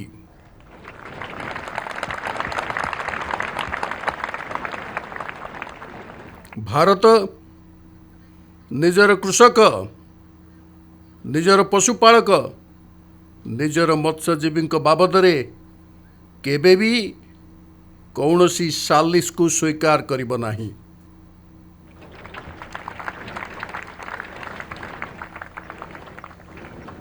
मोर प्रिय देशवासी, दारिद्र कौन यह मत कौन बहिरू पढ़ा पड़ी ना।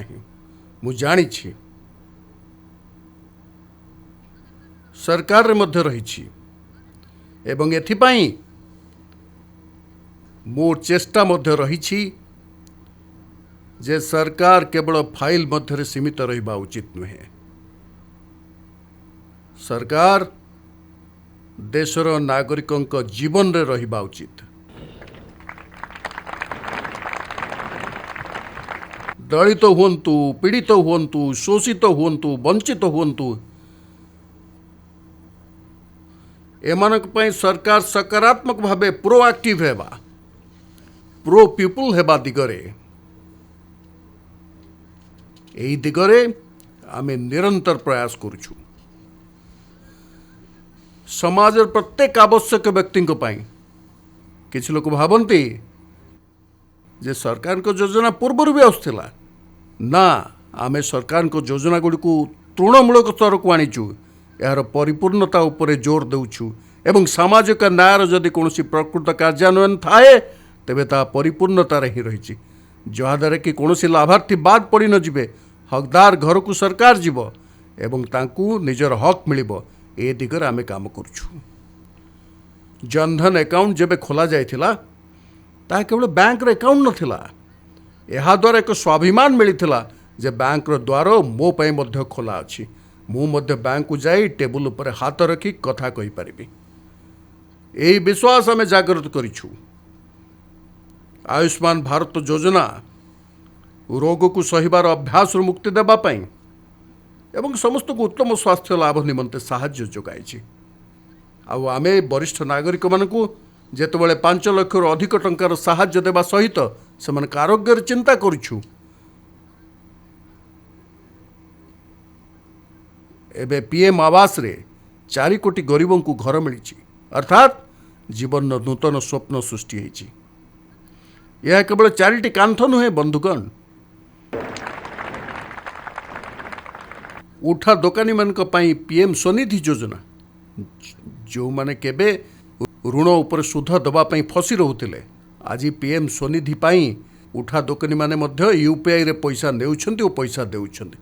एही परिवर्तन र चिंता सरकार के पक्षरु शेष व्यक्ति पर्यंत पहुंचबा दरकार।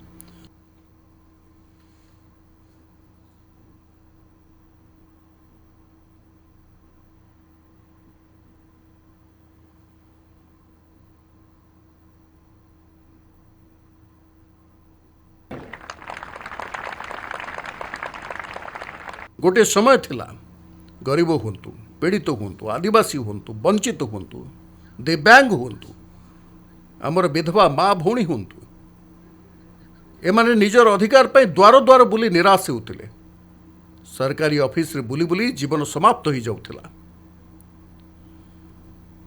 एबे किंतु सरकार आपन को द्वार को आसुची, परिपूर्णतार दृष्टिकोण नहीं आसुची। कोटी कोटी लाभार्थी को सरकारी योजनार लाभ मिलुछि। डायरेक्ट बेनिफिट ट्रांसफर एक बहुत बड़ विप्लव सृष्टि करिछि। गरीबी हटाओर नारा देश बहुबार शुणी, लालकिल्लारू मध्य शुणी, एवं देश यह शुणी शुणी थकी जाइथिला एवं देश मानि नैथिला जे दारिद्र्य हटि पारिब नाही। किंतु जेबे आमे योजना गुड़ी को गरीबों घर पर्यंत नहीं जाऊँ, गरीबों मन में आम विश्वास सृष्टि करछु, सेतबेले मो देशर 25 कोटी गरीब दारिद्र्य को प्रतिहत करी एवं एथरु मुक्ति पाई नूतन इतिहास रचिछंती।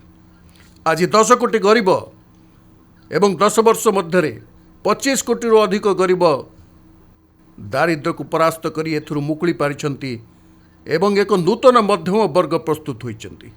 बंधुगण, यही नूतन मध्यम वर्ग एवं पूर्वर मध्यवित्त एक एभली जुगलबंदी जोटे आकांक्षा रही एवं उद्यम रही, यह देश को आग को बढ़ाइबा निमंते बहुत बड़ सामर्थ्य सृष्टि करिब निश्चय। मोर प्रिय देशवासी, निकट भविष्य रे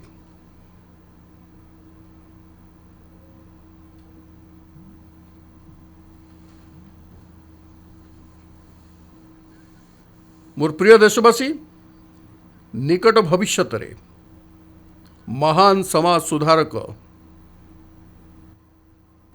महात्मा ज्योतिबा फुलेंकर 200तम जयंती आसुछि। आमे से जयंती समारोह आरंभ करने को जाऊँ।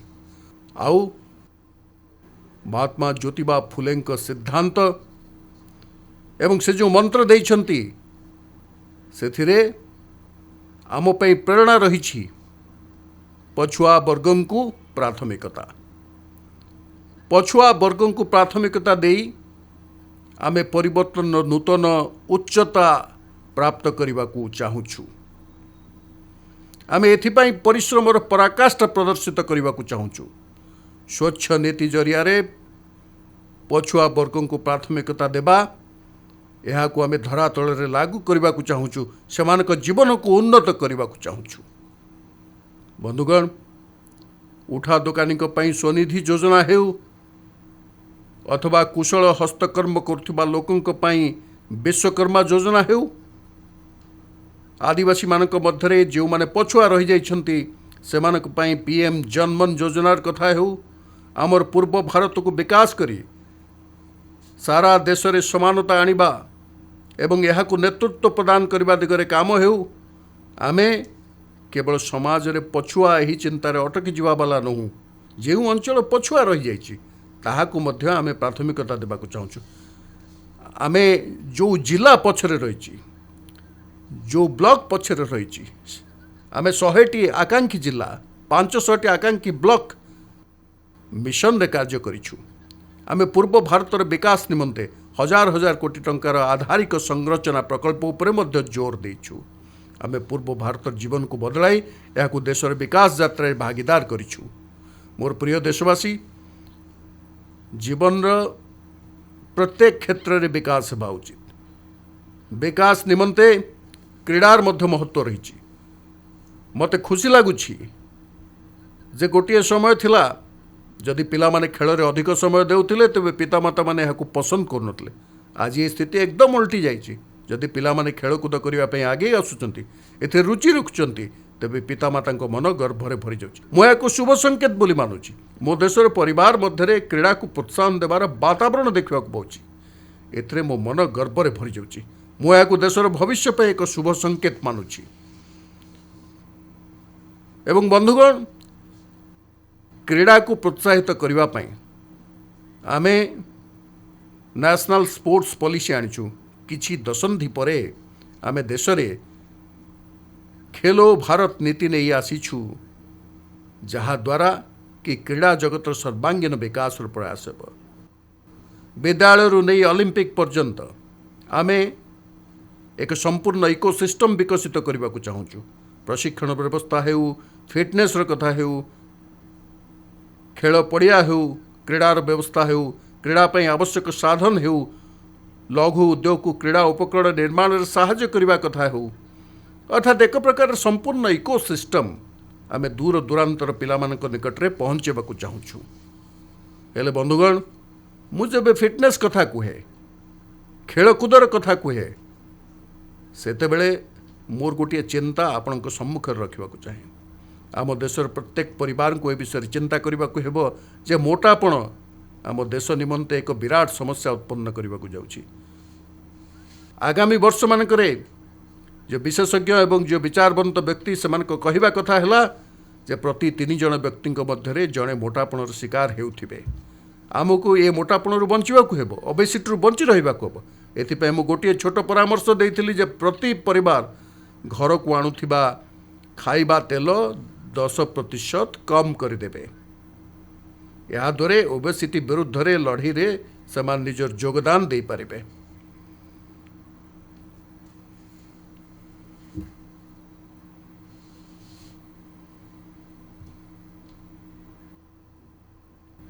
मोर प्रिय देशवासी, आम देश खूब भाग्यवान। आमर 1000 वर्षर ऐतिह्य आमको निरंतर शक्ति प्रदान करुछि, प्रेरणा देउछि, त्याग और तपस्यार पथ प्रदर्शित करुछि। एही वर्ष गुरु तेग बहादुर जी 350तम शहीद वर्ष। देशर संस्कृतिर रक्षा निमंते, भारतीय मूल्यबोध रक्षा निमंते से निजर सर्वस्व त्याग कर देथिले। मु आजी तांको नमन करुछि। बंधुगण, आम संस्कृतिर शक्ति होछि आमर विविधता। आमे आमर विविधता को उत्सव रूपे पालन करने को चाहिए। विविधता को उत्सव रूपे पालन करने को अभ्यास रे परिणत करने को चाहूँ। यह हूँ आमर गौरव जे आम भारत मातार यही उद्यानटी विभिन्न प्रकार फूल रे सज्जित। यही विविधता आमर संस्कृतिर बहुत बड़ गौरव।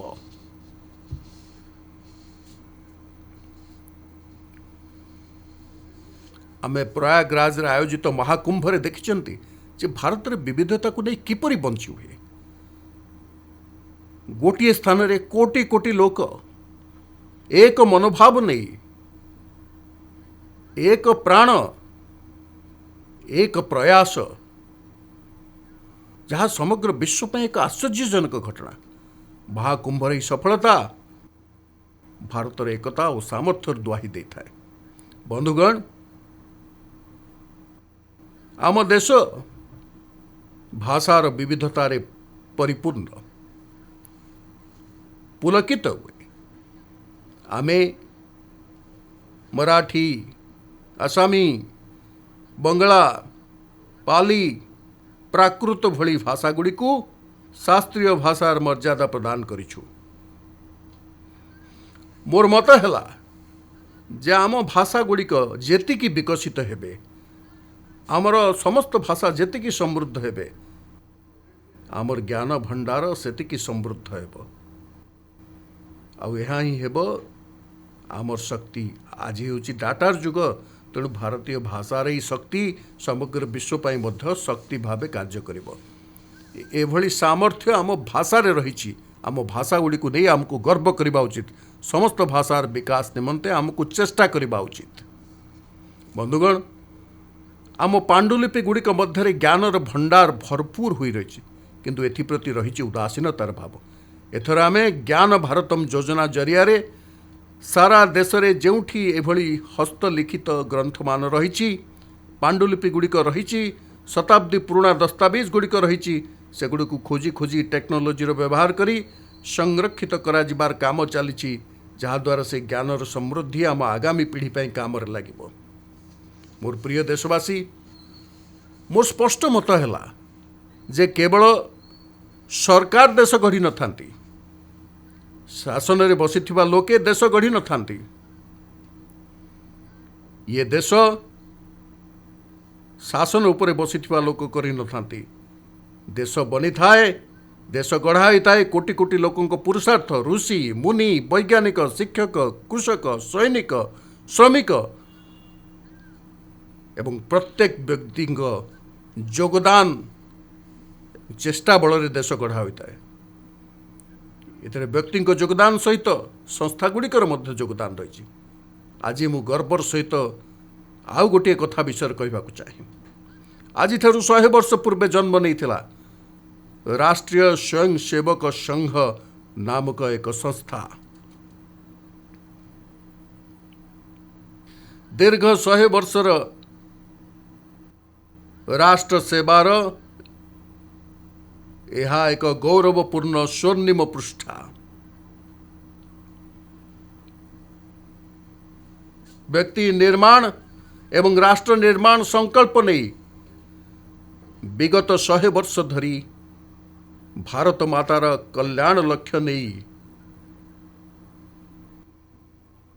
स्वयंसेवक माने मातृभूमिर कल्याण निमंते निज जीवन को समर्पी देइछन्ति।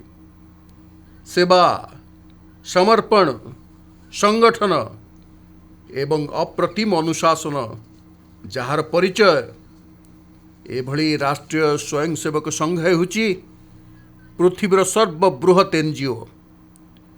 एक प्रकार कहवाकू गले यार 100 वर्षर समर्पणर इतिहास रही। आज मु लाल किल्लार प्राचीररू 100 वर्ष धरी राष्ट्र सेवार यात्रा योगदान करथिबा समस्त स्वयंसेवक मान को आदरपूर्वक स्मरण करुछि। राष्ट्रीय स्वयंसेवक संघर यही 100 वर्षर भव्य एवं समर्पित यात्रा आमको प्रेरणा दे चलथिबो, याकू नहीं देश गर्व करुछि।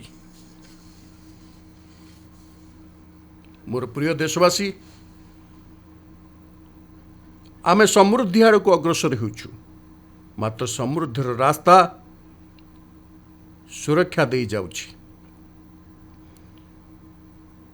विगत 11 वर्ष मध्य राष्ट्र सुरक्षा, राष्ट्र रक्षा, राष्ट्र नागरिकों रक्षा यही समस्त क्षेत्र रे आमे संपूर्ण समर्पण भाव में काम करिछु। आमे परिवर्तन आनिबार सफल होइछु। देश जानिछि जे आम देशर बहुत बड़ जनजातीय क्षेत्र नक्सलवाद कबल रे, माओवाद कबल रे विगत अनेक दशक व्यापी लहू लुहान हेउथिला। सबुठारु बड़ क्षति आमर आदिवासी परिवारंकर होइथिला। आदिवासी माँ और भौणी माने निज स्वप्नर कृति संतान मान को हराई थिले। युवा संतान मान को मंद रास्ता रे टाणी निया जाउथला, सेमान को पथभ्रष्ट करा जाउथला एवं तांको जीवन को नष्ट कर दिया जाइथिला। आमे दृढ़ हस्तर यह दमन कलु। गोटे समय थिला 125 रु अधिक जिल्ला रे नक्सलवाद चेर माड़ी जाइथिला। माओवाद कबल रे आमर जनजातीय क्षेत्र, आमर जनजातीय युवा वर्ग फसी जाइथिले। ଆଉ ଆଜି ସେହି 125 ଜିଲ୍ଲାକୁ କମ୍ କରି ଆମେ 20କୁ ନେଇ ଆସିଛୁ। ଏହି ଜନଜାତୀୟ କ୍ଷେତ୍ରରେ ଆମେ ସବୁଠାରୁ ବଡ଼ ସେବା କରିଛୁ। ଆଉ ଆପଣମାନେ ଦେଖନ୍ତୁ, ଗୋଟିଏ ସମୟ ଥିଲା ଯେତେବେଳେ ବସ୍ତର କଥା ଉଠିବା ମାତ୍ରେ ହିଁ ମାଓବାଦ, ନକ୍ସଲବାଦ, ବୋମା ବନ୍ଧୁକର ଆୱାଜ ଶୁଣାଯାଉଥିଲା। ସେହି ବସ୍ତରରେ ମାଓବାଦ, ନକ୍ସଲବାଦରୁ ମୁକ୍ତ ହୋଇ ଯେତେବେଳେ ବସ୍ତରର ଯୁବାବର୍ଗ ଅଲିମ୍ପିକ୍ସରେ ଯୋଗ ଦେଉଛନ୍ତି, ଭାରତ ମାତା କି ଜୟ କହି ଯେତେବେଳେ କ୍ରୀଡ଼ାର ମଇଦାନକୁ ଓହ୍ଲାଉଛନ୍ତି, ସମ୍ପୂର୍ଣ୍ଣ ବାତାବରଣ ଉତ୍ସାହରେ ଭରି ଯାଉଛି। ଆଉ ଏହି ପରିବର୍ତ୍ତନ ଦେଶ ଦେଖିପାରୁଛି। ଯେଉଁ କ୍ଷେତ୍ର କେବେ ରେଡ୍ କରିଡର ରୂପେ ପରିଚିତ ଥିଲା, ତାହା ଆଜି ବିକାଶର ଗ୍ରୀନ୍ କରିଡର ରୂପେ ବଦଳିଛି। ବନ୍ଧୁଗଣ, ଆମ ପାଇଁ ଏହା ଗର୍ବର କଥା। ଭାରତ ମାନଚିତ୍ରରେ ଯେଉଁ ଅଞ୍ଚଳକୁ ରକ୍ତାକ୍ତ କରି ଦିଆଯାଇଥିଲା, ଲାଲ ରଙ୍ଗରେ ରଙ୍ଗା ଯାଇଥିଲା, ଆମେ ସେଠାରେ ସମ୍ବିଧାନ, ନ୍ୟାୟ ଓ ବିକାଶର ତ୍ରିରଙ୍ଗା ଲହରାଇଛୁ। ମୋର ପ୍ରିୟ ଦେଶବାସୀ, ଏହା ହେଉଛି ଭଗବାନ ବିର୍ସା ମୁଣ୍ଡାଙ୍କ 150ତମ ଜୟନ୍ତୀର ଅବସର। ତେଣୁ ଏହି ଜନଜାତୀୟ କ୍ଷେତ୍ରକୁ ନକ୍ସଲଙ୍କ କବଳରୁ ମୁକ୍ତ କରି ମୋର ଜନଜାତୀୟ ପରିବାରର ଯୁବାବର୍ଗଙ୍କ ଜୀବନକୁ ବଞ୍ଚାଇ ଆମେ ଭଗବାନ ବିର୍ସା ମୁଣ୍ଡାଙ୍କୁ ଏକ ଯଥାର୍ଥ ଶ୍ରଦ୍ଧାଞ୍ଜଳି ଜଣାଇଛୁ।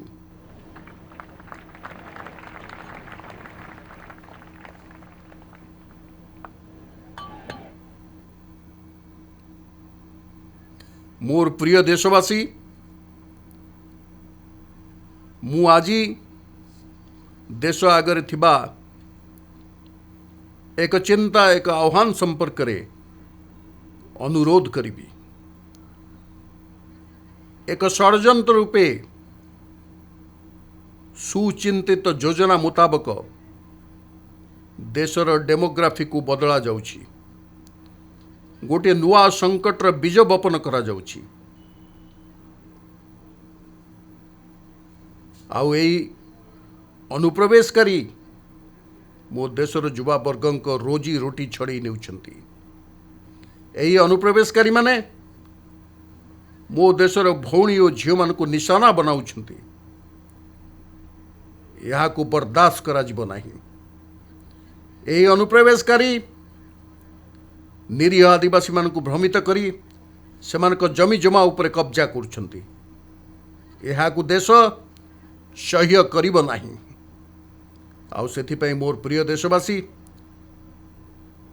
ଯେତେବେଳେ ଡେମୋଗ୍ରାଫି ପରିବର୍ତ୍ତନ ହୁଏ, ସୀମାବର୍ତ୍ତୀ କ୍ଷେତ୍ରରେ ଡେମୋଗ୍ରାଫିରେ ପରିବର୍ତ୍ତନ ହୁଏ, ସେତେବେଳେ ରାଷ୍ଟ୍ରୀୟ ସୁରକ୍ଷା ପାଇଁ ସଙ୍କଟ ଉତ୍ପନ୍ନ ହୁଏ। ଦେଶର ଏକତା, ଅଖଣ୍ଡତା ଓ ପ୍ରଗତି ପାଇଁ ଏହା ସଙ୍କଟ ସୃଷ୍ଟି କରିଥାଏ। ସାମାଜିକ ଅଶାନ୍ତିର ବୀଜ ବପନ କରିଥାଏ।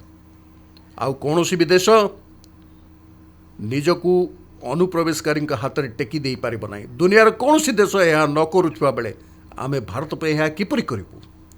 ଆମର ପୂର୍ବପୁରୁଷ ତ୍ୟାଗ ଓ ବଳିଦାନ ବଳରେ ସ୍ୱାଧୀନତା ପାଇଛନ୍ତି, ଆମକୁ ସ୍ୱାଧୀନ ଭାରତ ପ୍ରଦାନ କରିଛନ୍ତି।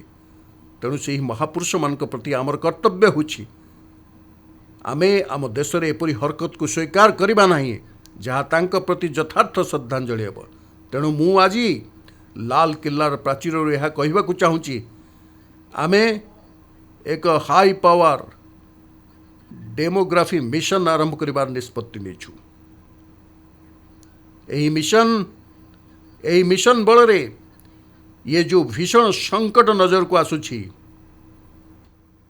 ଭାରତର ଭାଗ୍ୟାକାଶରେ ଘୁରୁ ବୁଲୁଥିବା ଏହି ଯେଉଁ ସଙ୍କଟ, ତାଠୁ ନିସ୍ତାର ପାଇବାକୁ ହେଲେ ନିର୍ଦ୍ଧାରିତ ସମୟ ମଧ୍ୟରେ ସୁଚିନ୍ତିତ ଓ ନିଶ୍ଚିତ ରୂପେ ଆମେ କାର୍ଯ୍ୟ କରିବୁ।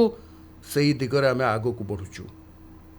ମୋର ପ୍ରିୟ ଦେଶବାସୀ, କାଲି ହେଉଛି ଜନ୍ମାଷ୍ଟମୀର ପବିତ୍ର ପର୍ବ। ଭଗବାନ ଶ୍ରୀକୃଷ୍ଣଙ୍କ ଜନ୍ମୋତ୍ସବ ଦେଶବ୍ୟାପୀ ପାଳନ କରାଯାଉଛି।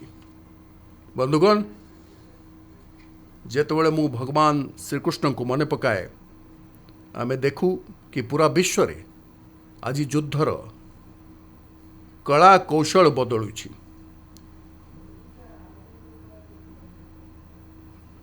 आमे देखलु जे भारत युद्धर समस्त नूतन कौशल को सामना करिबारे समृद्ध।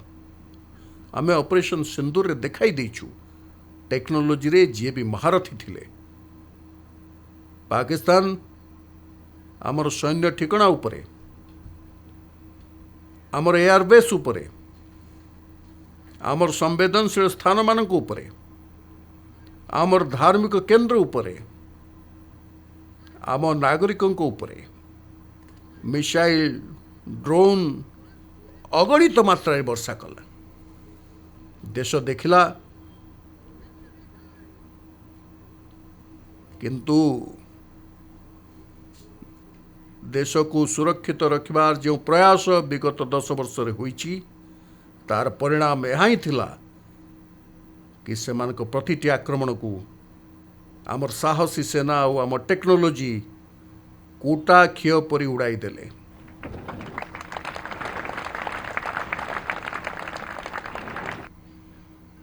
तिले मात्र क्षति करि पारला नहीं पाकिस्तान। आउ सेथिपाई जेतेबेले युद्ध क्षेत्र में टेक्नोलोजी विस्तार होउची, टेक्नोलोजी आज सवार होउची, सेतेबेले राष्ट्र रक्षा निमंते देशर नागरिकों सुरक्षा पाई आमे जो पारंगमता आज हासिल करिछु से पारंगमता को आहुरी विस्तारित करिबार आवश्यकता अछि। आमे आज जो पारदर्शिता लाभ करिछु ताको लगातार अपग्रेड करिबार आवश्यकता रहिछि। तेणु बंधुगण मु एक संकल्प नहीं, मते आपनक आशीर्वाद आवश्यक, कोटि कोटि देशवासी आशीर्वाद आवश्यक। कारण समृद्धि जेते अधिक हेले भी जदि सुरक्षा भावना प्रति उदासीनता रहिबो सेतेबेले समृद्धि भी किसी काम रे आसीबनी। आउ सेथिपाई सुरक्षार महात्म्य अत्यंत अधिक।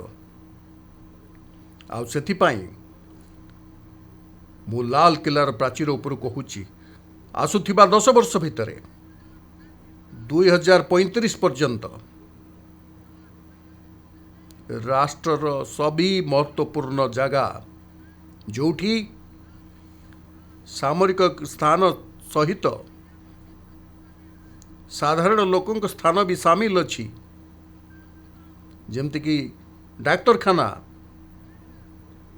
रेल स्टेशन, आस्थार केंद्र सेमानंकु टेक्नोलोजी द्वारा नुआ नुआ प्लाटफॉर्म द्वारा संपूर्ण भाव में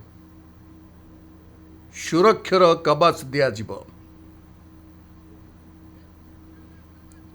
ये सुरक्षार कवच निरंतर विस्तारित हेबो।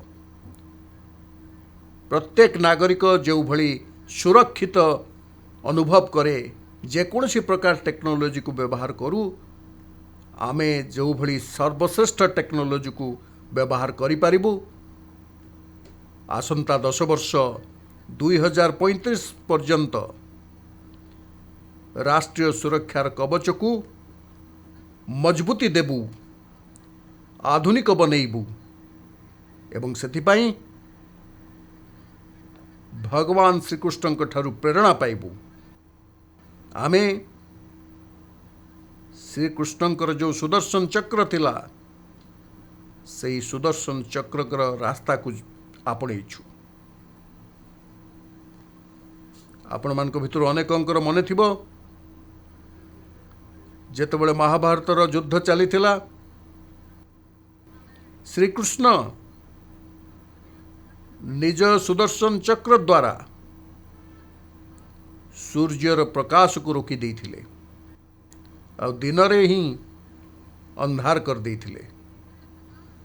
सूर्य प्रकाश को सुदर्शन चक्र रे रोकी देइथिले।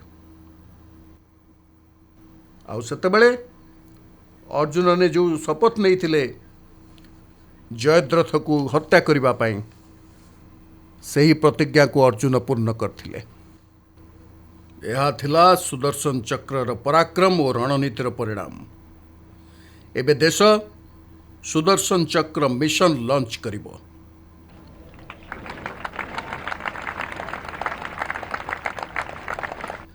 एही मिशन सुदर्शन चक्र गोटे पावरफुल वेपन सिस्टम शत्रु पक्षर आक्रमण को न्यूट्रालाइज तो करिब ही, किंतु अनेक गुण अधिक शत्रु उपर हिट बैक करिब। आमे भारतर यह मिशन सुदर्शन चक्र पाई किछि मौलिक कथा स्थिर करिचु। आगामी 10 वर्ष मध्यरे आमे ताकु प्रखरतार सह आगक बढ़ाइबाकु चाहूँ। प्रथमतः यही संपूर्ण आधुनिक व्यवस्था एथिपाई रिसर्च डेवलपमेंट यार मैन्युफैक्चरिंग आम देशर ही हेब, आम देशर युवा वर्ग टैलेंट द्वारा ही हेब, आम देशर लोकों द्वारा प्रस्तुत हेब। द्वितीयतः एपरी एक व्यवस्था हेब जहाँ वारफेयर दृष्टि भविष्य में कौन कौन संभावना अच्छी तार हिसाब किताब करी +1 स्ट्रैटेजी वर्कआउट करिब। आउ तृतीयतः सुदर्शन चक्र गोटे शक्ति थिला ताहा अत्यंत प्रिसाइज जोठी को जीवार थिला सेठा को जाउथला, पुणी फेरी श्रीकृष्ण पाखक फेरी आसुला। आमे ई सुदर्शन चक्र द्वारा भी टार्गेटेड प्रिसाइज एक्शन निमंते भी व्यवस्था को विकसित करिबु, आगु को बढ़िबु। आउ सेथिपाई युद्धर बदलुथिबा कला कौशल दृष्टि मु राष्ट्र सुरक्षा नागरिकों सुरक्षा निमंते अधिक प्रतिबद्धतार सह एही कार्य को आगु को नेबार कथा देउछि। मोर प्रिय देशवासी, जेतेबेले आमे गणतंत्र विषय कथा होउछु, स्वाधीन भारत विषय कथा होउछु, सेतेबेले आमर संविधान आम निमंते सर्वोत्तम आलोकवर्तिका होइथाए, आमर प्रेरणार केन्द्र होइथाए। किंतु आज ठारू 50 वर्ष पूर्वे भारतर संविधान कंठरोध करा जायथिला, भारतर संविधान पिठी रे छुरी भूसी दिया जायथिला, देश को बंदीशाला बनाई दिया जायथिला, जरूरी कालीन स्थिति लगाई दिया जायथिला, इमरजेंसी लदी दिया जायथिला। इमरजेंसी 50 वर्ष पूर्ण हिछि।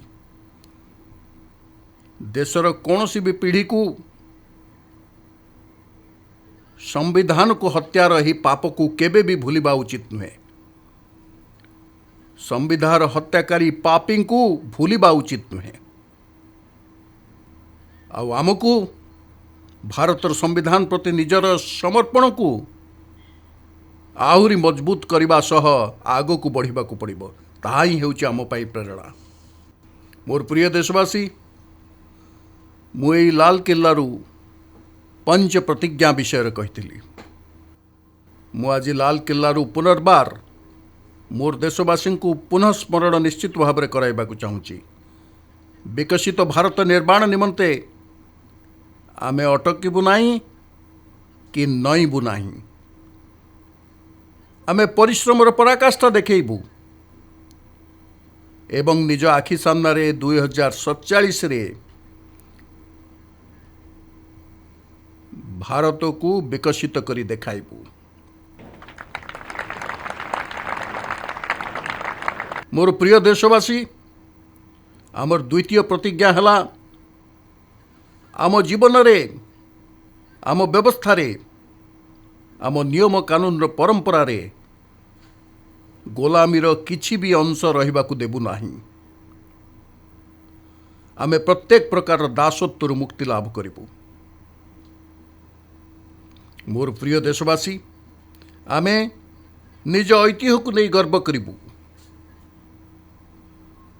आमर यही परिचयर सबुठारु बड़ आभूषण, सबुठारु बड़ गहना, सबुठारु बड़ मुकुटमणि हेउछि आमर ऐतिह्य। आमे याकु नहीं गर्व करिबा। मोर प्रिय देशवासी, एही सबु निमंते एकतार मंत्रटी हेउछि ସବୁଠାରୁ ବଡ଼ ଶକ୍ତିଶାଳୀ ମନ୍ତ୍ର। ଆଉ ଏଥିପାଇଁ ଏକତାର ଡୋରକୁ ଯେପରି କେହି କାଟି ନ ପାରିବେ, ଏହା ଆମର ସାମୂହିକ ସଂକଳ୍ପ ହେବ। ମୋର ପ୍ରିୟ ଦେଶବାସୀ, ଭାରତ ମାତା ପ୍ରତି ନିଜର କର୍ତ୍ତବ୍ୟ ପାଳନ କୌଣସି ପୂଜା ଠାରୁ କମ୍ ନୁହେଁ, ତପସ୍ୟା ଠାରୁ କମ୍ ନୁହେଁ, ଆରାଧନା ଠାରୁ କମ୍ ନୁହେଁ। ଏବଂ ସେହି ଭାବ ଦ୍ୱାରା ଆମେ ସମସ୍ତେ ମାତୃଭୂମିର କଲ୍ୟାଣ ନିମନ୍ତେ ପରିଶ୍ରମର ପରାକାଷ୍ଠା ଦର୍ଶାଇ 2047ରେ ବିକଶିତ ଭାରତର ଲକ୍ଷ୍ୟକୁ ପ୍ରାପ୍ତ କରିବା ନିମନ୍ତେ ନିଜକୁ ନିୟୋଜିତ କରିଦେବା, ନିଜକୁ ନିଜେ ମଜ୍ଜିଯିବା।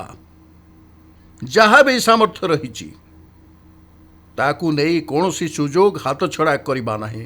କେବଳ ସେତିକି ନୁହେଁ, ନୂତନ ଅବସର ପ୍ରସ୍ତୁତ କରିବା ଏବଂ ଏହାପରେ ଆମେ 140 କୋଟି ଦେଶବାସୀଙ୍କ ସାମର୍ଥ୍ୟକୁ ଆଗକୁ ବଢ଼ାଇବାରେ ଲାଗିବା ଏବଂ ଆଗକୁ ବଢ଼ି ଚାଲିବା।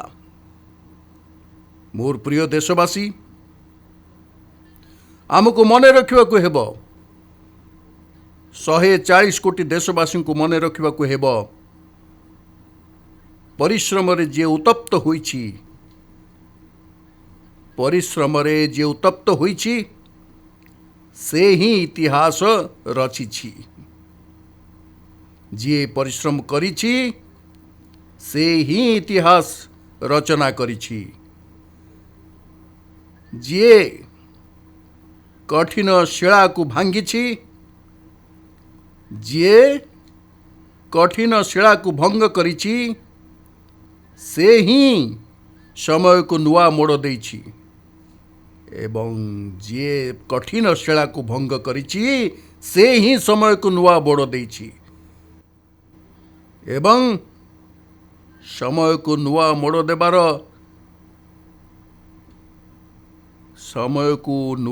ଦେବାର ଏହା ହିଁ ସମୟ, ଏହା ହିଁ ପ୍ରକୃଷ୍ଟ ସମୟ। ମୋର ପ୍ରିୟ ଦେଶବାସୀ, ପୁଣି ଥରେ ଆପଣ ସମସ୍ତଙ୍କୁ आजादी के इस महान पर्व की अनेक अनेक शुभकामनाएं देता हूं, बहुत बहुत बधाई देता हूं। मेरे साथ बोलेंगे, जय हिंद, जय हिंद, जय हिंद। भारत माता की, भारत माता की, भारत माता की। वंदे वंदे वंदे। बहुत बहुत धन्यवाद।